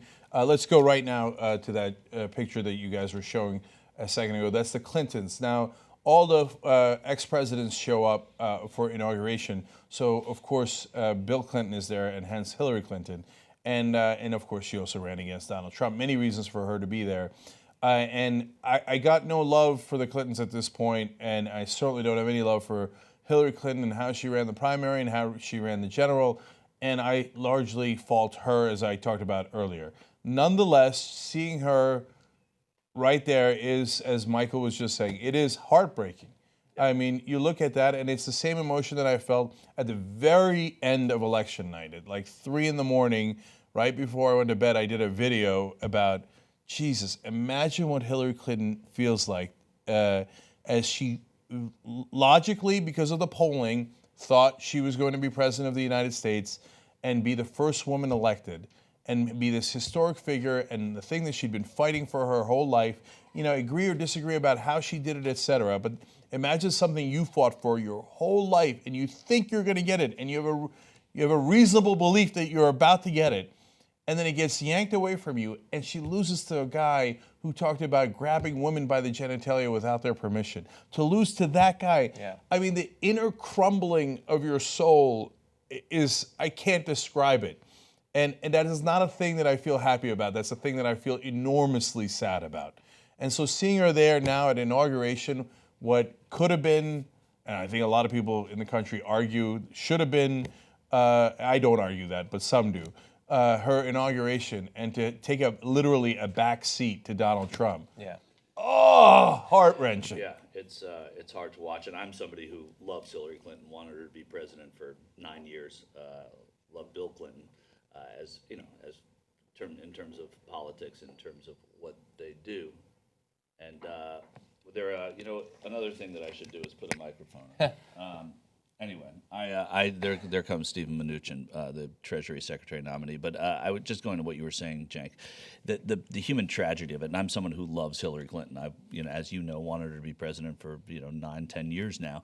But to see that and to see her having to go to this thing, not true, because Mitt Romney went, and very, very often the losers go. I don't think she would have gone this time had she not been forced to go there because her husband was president of the United States. And again, the only the Bushes aren't there. Bush 41 is not there because of health reasons. Yeah. He twisted his ankle. You said earlier, no, George H.W. Bush is a guy that I actually have a soft spot for, and you said he's in the hospital. I knew that. And you said Barbara Bush is in the hospital. Yeah. She's just tending to him, or no? she Was admitted for bronchitis and is doing, to quote her, 1,000 times better than feeling 1,000 times better than she was. President Bush is in the intensive care unit, and they say he'll be out of that in a couple of days. By the way, if you look through the ex-presidents, no one's happy to be there. And so remember, Trump, in a lot of ways, not just ran against the Clintons, but ran against the Bushes. First of all, literally, and then he ran against Jeb Bush, not only the brother of George W. Bush and the son of George H.W. Bush, but also the guy who handed George W. Bush the presidency by, I mean, you want to talk about a rigged vote.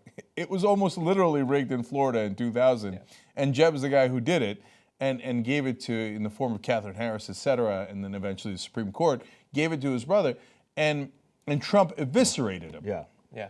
And by the way, not just eviscerated Jeb Bush, but even during the general, and it's definitely during the primary, ran against the legacy of George W. Bush and said he was a mess and we didn't win with him, and everything he did, including Iraq, was a disaster. Right. So, man, the Bushes are not happy to be there either. And then also, all of those presidents, I mean, look, we can look at Donald Trump and say this is a guy who fundamentally does not, like Rick Perry with the Department of Energy, doesn't seem to understand what the president actually does, the level of responsibility. But all of those presidents there, whether they're a president we like or I despise George W. Bush, they understand that responsibility, and they look at this guy and they know, just like we do, that he is not prepared for this position. Here, Jimmy and Rosalind Carter coming in. They introduced the former presidents, and so Clinton will be introduced shortly. So, I mean, every time I see Jimmy Carter, I want to go on a long rant on how he's the most underrated president ever. And it drives me crazy when the mainstream media talking about it as weak and feckless. Remind me again, who's the only president to ever get peace in the Middle East? And who's the only? I know a lot of presidents who got us war in the Middle East. Can you remind me the only one who actually got peace and one that lasted for decades? Could you give Jared Kushner a chance? That's true. Not one American died in combat while Jimmy Carter was president. Not one American. That's amazing. Isn't that amazing? Yeah. And they use it against them. And then somebody's going to come back to you and say, well, what about it was a rescue mission. People died in a helicopter crash trying to rescue U.S. hostages. So, yes, some soldiers died. Not one person in combat.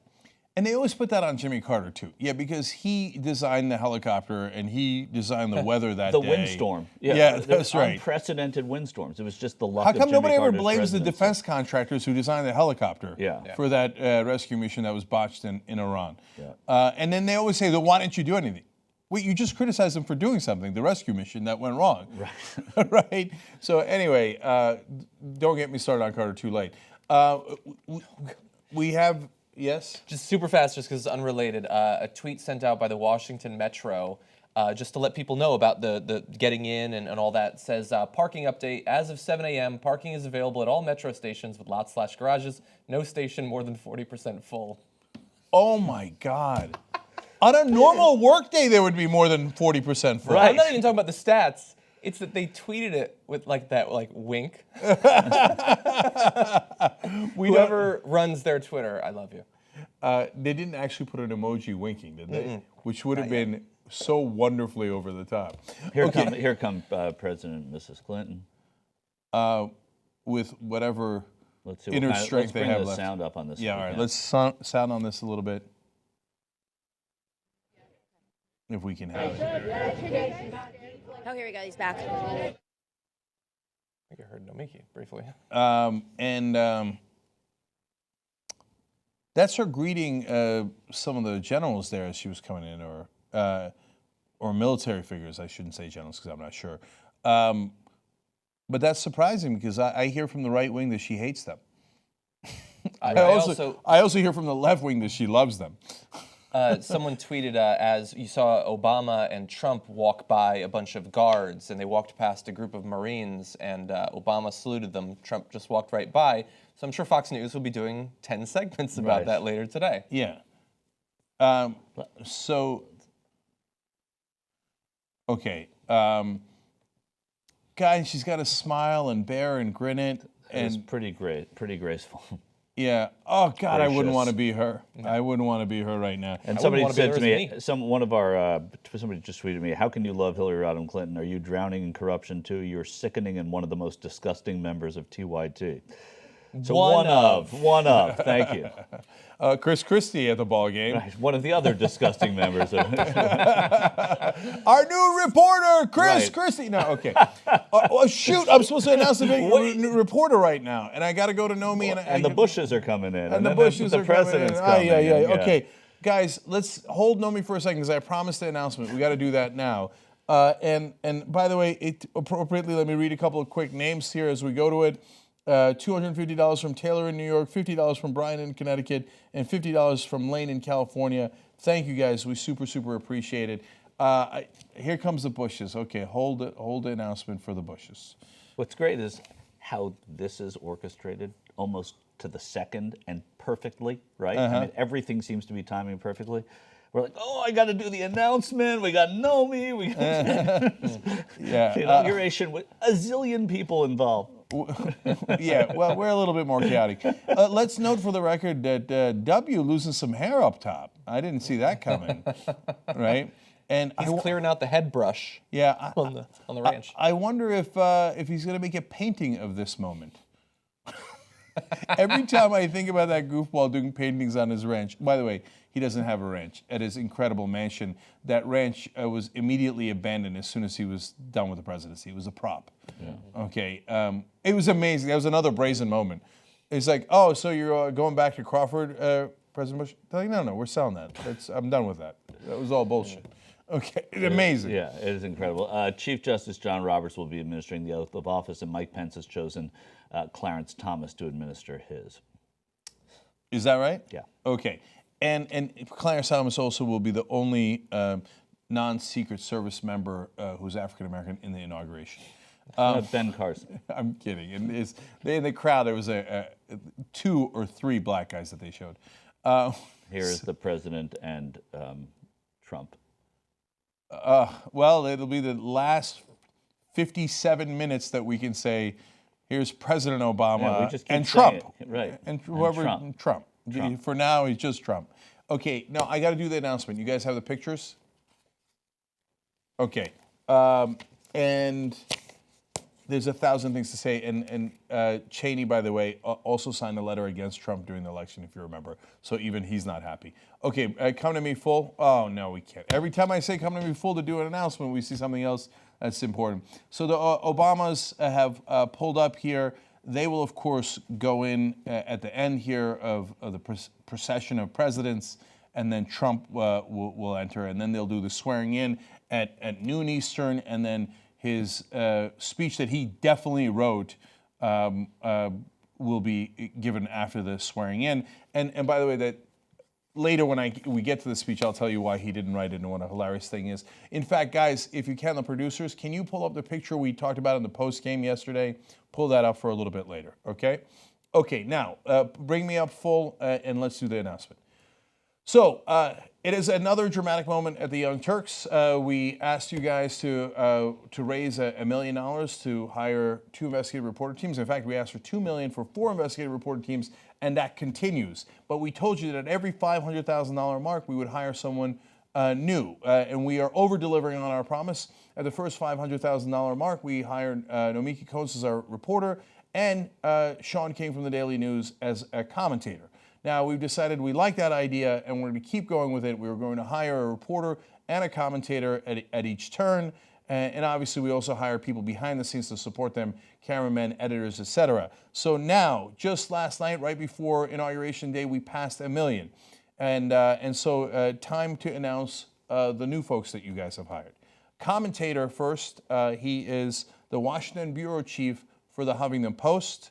He is a former MSNBC contributor, former writer for Politico, and a great writer at Huffington Post that I often read. He just moderated the debate for the DNC, and he's broken many stories. He's written a book called This Is Your Country on Drugs, and has argued for many progressive positions.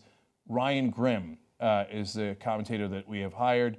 I trust his judgment. I have read his stories over and over again. He has broken many great stories. He will continue, of course, at Huffington Post as their Washington bureau chief, but he will also join TYT as a commentator. And I look forward to that. And as I think of all these different voices, Jordan, Nomi, Ryan, and Sean, all now doing different clips on TYT from their different perspectives, I love it. Now, the reporter we're hiring, or that you hired, is going to be Michael Tracy. He is a journalist and a researcher. He is a columnist for Vice. He is a contributor before the New York Daily News, the Daily Beast, The Intercept, Mediaite, Rolling Stone, Mother Jones, and many more publications. He is a very strong voice and a progressive voice, and he was one of the few guys on the beat covering this campaign who accurately noted the populist anger and warned over and over again that the media was getting it wrong, that in fact Donald Trump had an excellent chance of winning. He didn't do that based on his gut. He actually went out there, reported on it, and gave stories, anecdotes, evidence from Ohio, Pennsylvania, North Carolina, and showed the warning signs. The rest of the media and the Democratic establishment did not listen. But from now on, we'll all be listening as Michael also goes out there on the beat. And now, having Nomi, Jordan, and Michael out there, I am super excited about all the stories that we are going to cover, whether it is stories about the establishment, whether it's corruption or simply negligence, and whether it's something that involves money in politics or something as simple as unsafe drinking water or Standing Rock. There is so many things to cover. Certainly, we will have a keen eye on the Trump administration. There are a great number of conflicts of interest stories to cover. let alone, again, the corruption of his administration. Now, it hasn't happened, and anybody who's read Michael Tracy knows he can't be put in one box. He is written for not just progressive organizations that I just told you about, but also conservative publications as well. Now, he's hired as a progressive to write for those conservative publications, but he has a real point of view, a nonpartisan point of view, a populist point of view that even conservatives appreciate. So I think he's going to do an amazing job. So thank you guys for making this team possible, and let's keep on going. I know a lot of people didn't think we were going to get to 1 million. Certainly they think we're not going to get to 2 million, but I believe, and I think the TYT Army is way too strong. There's so many wonderful candidates I interviewed and so many stories to do. So let's keep going, and let's get to Reporter 3 and to Reporter 4 and more commentators as well, and make the TYT Army even stronger. So again, from the bottom of my heart, for everyone who donated, thank you so much. And we have a significant and responsibility that we take very seriously to do the very best we can and give you the best stories. And I hope that you'll be very proud of the reporting that these guys will all do from the field. Now, speaking of which, we immediately turn to one of our reporters. Okay, never mind. We had another issue. Welcome to the Young Turks. Okay, guys, now Ivanka Trump has come in, and the other daughter, whoever she is. So why am I obsessed with what people are wearing today? I don't know. Because I wanted to comment again on how white their outfit was, like Hillary Clinton's. Somebody find out who they're wearing. I keep saying that because I find that to be the most comical statement of all time. Who are you wearing? Yeah. Jesus, that sounds awkward. Anyway, so we're going to take a quick break. The legendary Anna Kasparian is going to join us. And I promise you, we will have Naomi and Jordan. They are on the streets, and they do have reporting to give you guys. And we'll be right back with both of those things. You owe the voters an apology for passing a question for a town hall off to the Hillary Clinton campaign. Sir, you know what? I wish when you got your facts, you read the emails. And I did read a lot of them. Well, you clearly did not read my email, sir. The Democratic National Committee, as Secretary Clinton alluded to tonight, was a victim of a cybercrime. You keep saying that, but the email was that you passed it along. Private emails were stolen from individuals that had no right being trafficked in the public sphere. We've heard this, but what about you passing a question to Hillary Clinton's campaign, the town hall before? Trump badger women. You're welcome. Yes, a journalist asking a question is badgering you. You've said it on Russia. You passed the question. Jake Tapper has also said you passed the question. Do you have anything to say about that? Questions as a contributor to CNN. Well, first of all, let me answer the question, because as much as I respected journalists all my political life, and I will respond to questions, as I've stated repeatedly, that the Democratic Party was a victim of a cybercrime. And I don't peddle in what I call the illegal dumping of private emails in the public sphere that have been altered, that have been, in many cases, readapted. And so, as I've stated repeatedly, and I'll state it again for the record, I have never been privileged, as long as I've been not just a part of CNN, which, let me just say, of how proud I am to have been a contributor for CNN and other news outlets. And no one has ever shared questions with any of us involved in CNN as... Do you have proof that it was Russia? Do you have proof that it was Russia? Sir, as we've stated, and the United States government has also stated, and if you would like a copy of the Department of Homeland Security and the information that they released 2 weeks ago, you're welcome to have it, but I'm sure you have it. But they also told us we had WMDs. Why should we trust this? Because we have ample evidence. We've been the victim of a cybercrime. We have ample evidence. We have ample evidence through our servers and through all of the technology that we have seen corrupted by the fingerprints used by Russian hackers. So as you could see, normally what happens is the journalist asks a question, she pivots to Russia, and nobody challenges her. I tried not to be rude, but I'm not going to just sit there and let them spew propaganda about Russia. Many sources have said the same thing, that she passed a question while she was a CNN contributor off to Hillary Clinton's campaign, a town hall question the day before the town hall. There's other emails that show Hillary Clinton's campaign planned on dispersing her because she's one of their friends, when she was supposed to be a neutral CNN contributor as well as a neutral member of the DNC as vice chair. So apparently when you press someone like Donna Brazile on the facts, you are working with the Russian government. All I'll say is the reason it got testy with Donna and Joel and Robbie Mook is because none of the people in this room are actually challenging them. Not that I'm so great, but none of them have challenged them on this. They let them spew propaganda. Young Turks.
Back on the Young Turks, inauguration coverage on a dark and dreary day, both in Washington and, as it so happens, here in Los Angeles, both in literally and in our moods.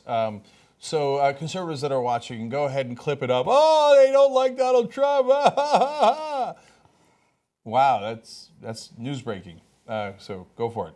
Anyway, so we are now in the hour where all the entrances are happening. And so before we took the break, the former presidents came in, Jimmy Carter, Bill Clinton, of course, accompanied by Hillary Clinton, and then George Bush. So now the Obamas are in the building, and they are going to walk out soon. There you see Michelle Obama with Dr. Jill Biden. Is there a doctor in America who has had doctor put in front of their name more than Dr. Jill Biden? What kind of doctor is she? I actually don't Dr. know. Phil? And Dr. Dr. Oz. Phil, That's yeah. right. Those are the three doctors. Dr. J. That's old school. Is it really that old school? Everybody knows who he is, right? No, Anna, you you know who Dr. J is? No. Never heard of him. John, Dr. J? Probably The never. basketball player? All right. Okay. But the answer to your question is no. Okay. Hey, Rick Perry, in 40 some odd minutes, he will be able to press the button. Accidentally, since he controls the nukes of the Department of Energy, which is actually news to him. That is breaking news. He did not know that. He amazingly, in his confirmation hearings, admitted, oh shit, there's Bernie Sanders. That's sitting between McCain and Can I get that Inhofe. shot? Can I get that shot? That's how I feel. Jill Biden is an academic doctor, not a medical doctor. Okay, that's what I was an talking education. Okay, seriously, I mean, if that's not bipartisanship and a testament to America, I don't know what is. I mean, it's both disturbing but great at the same time. Here we go. Let's bring sound up on this. That you'd have Inhofe, McCain, and Bernie Sanders together. Oh, Mr. Paul Pelosi. That's hilarious. Okay. I love that coat that Michelle Obama's wearing. Oh, can I talk about it more? Stop. That's a power color I think right we've there. hit our quota.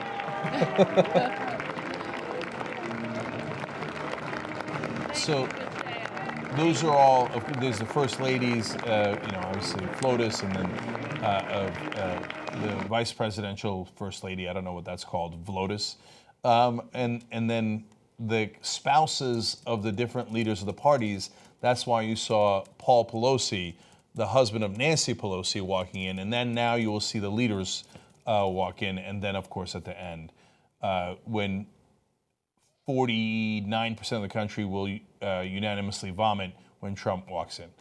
It's like before when Republicans won, people are upset. You think people didn't like Reagan? They hated Reagan. Liberals hated Reagan back in the day, right? But we've never seen anything like this. We haven't. Yeah, it wasn't like Reagan's inauguration. Let's all vomit together, right?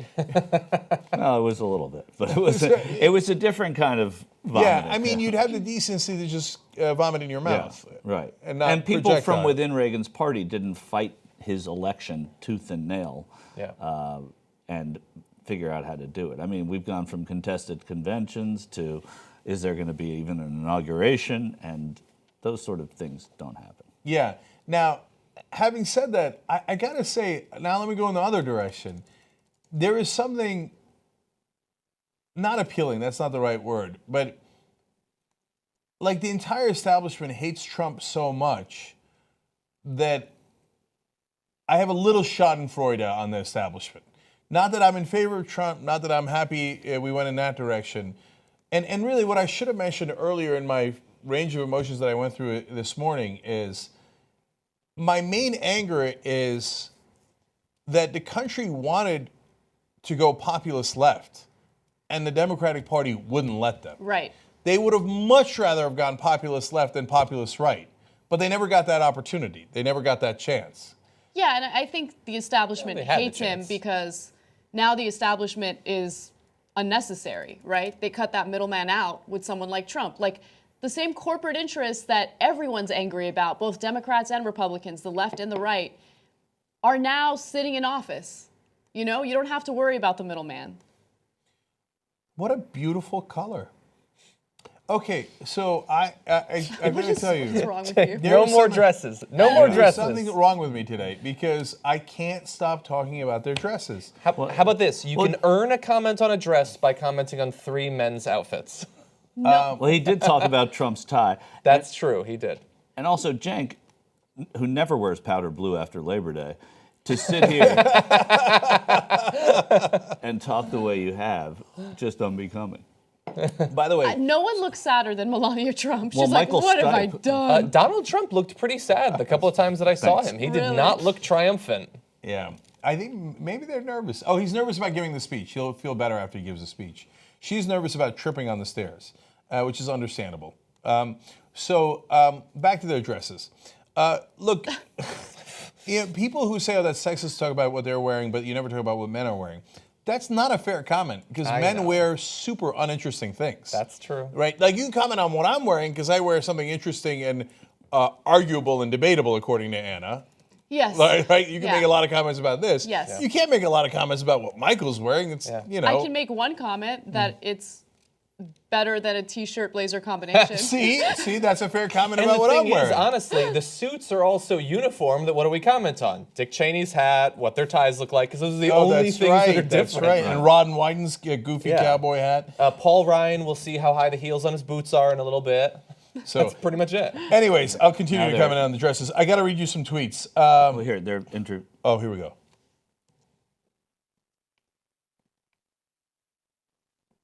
Oh my God, Julie Adams. Karen Haas.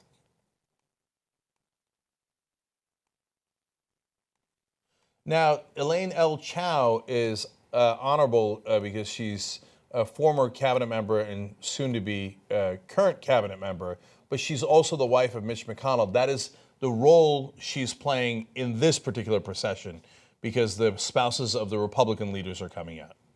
Okay. You're telling me that's not a beautiful outfit? Cut to 7 hours from now. Did Melania look good or what? Okay.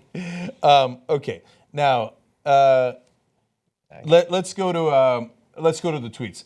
Jefferson Smith says, it is fair to say that TYT and its donators and members saved lives by stopping pipelines and finding lead in the water. # too strong. You know, thank you, Jefferson. Appreciate it. And if we do manage, and there's President Obama and Vice President Biden, the last time will be, well, that's not true. We'll be able to call them President Obama and Vice President Biden for the rest of their lives. And I'll continue to. Right. Throw a former in front. But we still call Dan Quayle Dan Quayle. That's true. Nobody calls him Mr. Vice President. I think even at his house, he's like, hey, can I, with like a security guard or something, can I get Mr. Vice President? And right. No, Dan. Let's just keep it real. Get it yourself, Danny.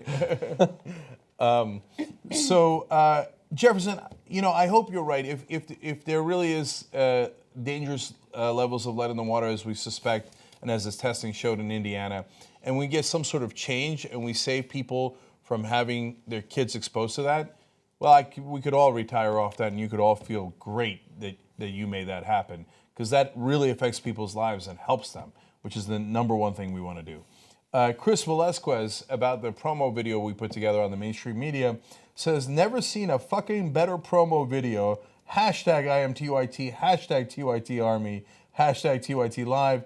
That just made me more pumped than the Marine Corps video. Oh, I had to talk to Mary about that. I know that she worked on that with Lawrence. That was amazing. I can't believe that we produced that. Well, believe it. Believe me, we did. So yes, Lawrence, a ton of credit for that. Mary, a world of credit for putting that video together. Donald Trump looks tiny next to Melania. No, I mean, look, I can't help it. It has nothing to do with the kid. I don't know anything about the kid, nor do I want to, right? Who names their son Baron? Yeah. Baron, because he's always wanted to be a robber baron. Who wants to be a robber baron? Look, is there any other kind of baron other than robber baron and theoretically power baron, but that's not really that much of a thing? The thing is, there are legal remedies. If someday he wants to get a little bit of respect, he can legally change his name to Baron something else.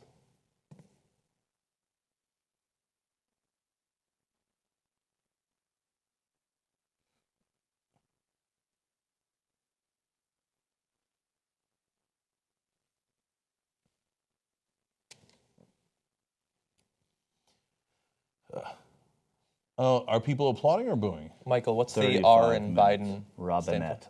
Really? Oh, I'm not surprised you know. What's the H in Barack H. Obama? You'll never get it. I don't know. I have no idea. Okay. Hawaii.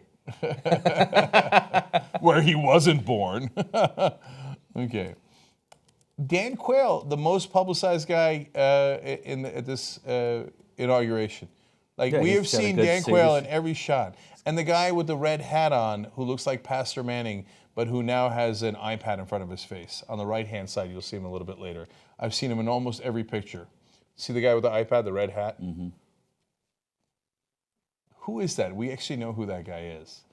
Michael will figure out later, after Robinette takes a seat. As soon as he moves. His middle name is Robinette? How did I not know that, and how is it Robinette? It's a family name, I'm guessing. Okay, and how is there not a diner named after it? Doesn't that sound like a perfect diner name? Oh, I was down at the Robinette. Okay, R.B. Blair says, wow, we hired Ryan Grimm as a commentator, Michael Tracy as an investigative journalist. Love our independent media. Thank you, RB.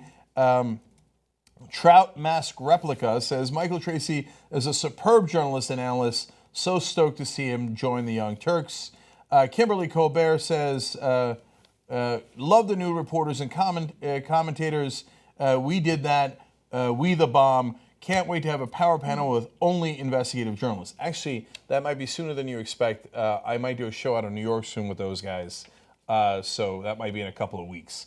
That would be great. And say hi to your brother, Stephen. Not that you don't get that all the time. I'm sure you do. Okay, let me read a couple of quick names here, as now we have the Republicans, including the president-elect is coming in. Okay, $50 from Josh to make sure that we check that orange man in the back. Look at that tie. It is way too long. Do you remember Way Obama too long. coming in smiling? Yeah. Do you remember the glow on Obama's face as he did this exact same walk twice? Yeah. Yeah, I think he's nervous about the speech. Because why be glum? I'll be honest with you. I mean, if I was in his situation right now, I'd be like... On top of the world. Yeah, I'd be like, hashtag suck it. No, I don't know. I don't think I'd do that. I can't believe this motherfucker's going to be the president of the United States. I'd be like, what now? What now, right? But look at him, though. I mean, it's not just that he's glum. It's not that. It's something else. Like, it's that stupid, look he has on his face, I'm in charge now. I'm the boss. Yeah. Okay? Why does he pucker his lips like that? No, but nobody knows why he does very much of what he does. He doesn't know why he does it. That's why when they asked him about why don't you do any self-introspection, he said, because I'm afraid what I'll find out. He said that. It wasn't us. He said that, right? Oh, he's such a goofball. He couldn't help but look at the camera. He looked at the camera, said hello, and... oh, he loves the camera. God, he loves it. The camera does not love him back, but that's a different thing. He said great job to Roy Blunt. Great job. Okay, over on, what is the percentage chance that he knows who Roy Blunt is? Not a clue. Not a clue. If you said to him right now, give me rank and title of Roy Blunt, where is he from and what is his position? I would bet $250. I don't want to get carried away. I would bet $250 that he wouldn't be able to get it right. And, Mike Pence. You know, back in Indiana, though, they call him Mike. Whoa. Edgy. That's the kind of edgy dudes they are. Do they do it Back public? at home, they call me Anna. Yeah. Back at home, he doesn't check the lead in the water and has never cared about that issue and never went to East Chicago, Indiana, even after they found unbelievable lead in the soil, 218 times above allowable limits. Mm-hmm. And after they found lead in the water, he still wouldn't go to East Chicago. Doesn't Mike Pence kind of look like the Lego man? Yes. Dan Little Quayle Lego also character. from Indiana. Oh, yeah. Indiana, randomly overrepresented. Wayne Newton also at the ball game. And Rutherford Hayes back there. That was a beard joke. Of course it was. We still haven't unleashed the Tippecanoe jokes, but those are coming later. We haven't. It's not cold enough, damn it. Hey, there's the CEO of ExxonMobil / Secretary of State. Who thought we would be saying that at Inauguration? Mike Pence saying yes to a job that a lot of people didn't want to take is a pretty. This is paying off right this second. Yeah, so let's talk about that for a second, right? So you got to, not in terms of policy, not in terms of substance, but in terms of politics and how you play politics, you have to give Mike Pence credit for that. A lot of people thought that it would be politically damaging to be Trump's vice presidential pick. Yeah. And Mike Pence is like, no, I'll take it. I'll take it. One, it's you never know. And it turns out you didn't know, and he won. And now is de facto president since Trump pays no attention to the details. But I also Ted don't. Cruz too. Then I also don't Emasculating think himself. that. I also don't think that Donald Trump is going to spend a great deal of time keeping Mike Pence in the loop. I think his loop will not necessarily include Pence certainly as much as Obama's included Biden. But to John's point, though, John, he played the politics right because Christie, Newt Gingrich, and Ted Cruz emasculated themselves far worse and didn't get to become vice president. So Pence played it right again. And now, has there ever been a vice president have a higher percentage chance of becoming president. Now, Zachary Taylor, okay, Taylor, sorry. But it's John Tyler who became president after. Tyler, right, is what I was thinking. I was thinking of Tipper Canoe and Tyler too, right? Yeah. But anyway, but in terms of, look, I'm going to keep it real. Trump is one of the oldest presidents we've ever had. Is he the oldest to come in? He might be. Okay, well, let's. Oh, I gotta change my name now. God damn it. The tie. Anyway, and so there's that percentage chance. The chance of him being impeached since he has no establishment backing, and that is also a decent percentage chance. So Mike Pence, all of a sudden, in an excellent position. Mm-hmm. So if you get a gift horse, sometimes you shouldn't look at it in the mouth, especially if it's Trump's mouth. Look at this. Even the walk is awkward. I know. We're against him, so we're being unfair and ridiculous. On the other hand, I couldn't stop praising his wife's jacket. And look, he comes over and kisses Michelle Obama. That's a nice move.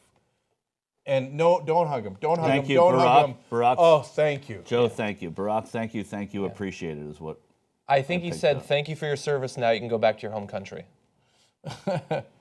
I like that Obama held him like this, which is a nice move and also blocks the hug. Right. Right? That's a good, like when you're shaking hands and holding him by the arm. No, that looks like a lot of people. Earlier we had not seen a lot of people in the streets, but certainly that the mall is filled. Isn't this too early? Are we going to do the swearing in right now? We must be, right? He's out. Yeah, of course. So I guess that at 9 o'clock is a speech. Roy Blunt will talk about it. Yeah. I mean, they do it at noon. Yeah. There's going to be some stuff, not right this second. All right, let's bring it up more. Ladies and gentlemen, welcome to the inauguration of the 45th President Roy Blunt almost of the United didn't win States of re-election America. this year, were it not for this crazy election. Well, there's a lot of almost from this election. There are a ton of almost. You're absolutely right. Today, the legislative, the executive, the judicial branches of our constitutional government come together for the 58th inauguration of the President of the United States.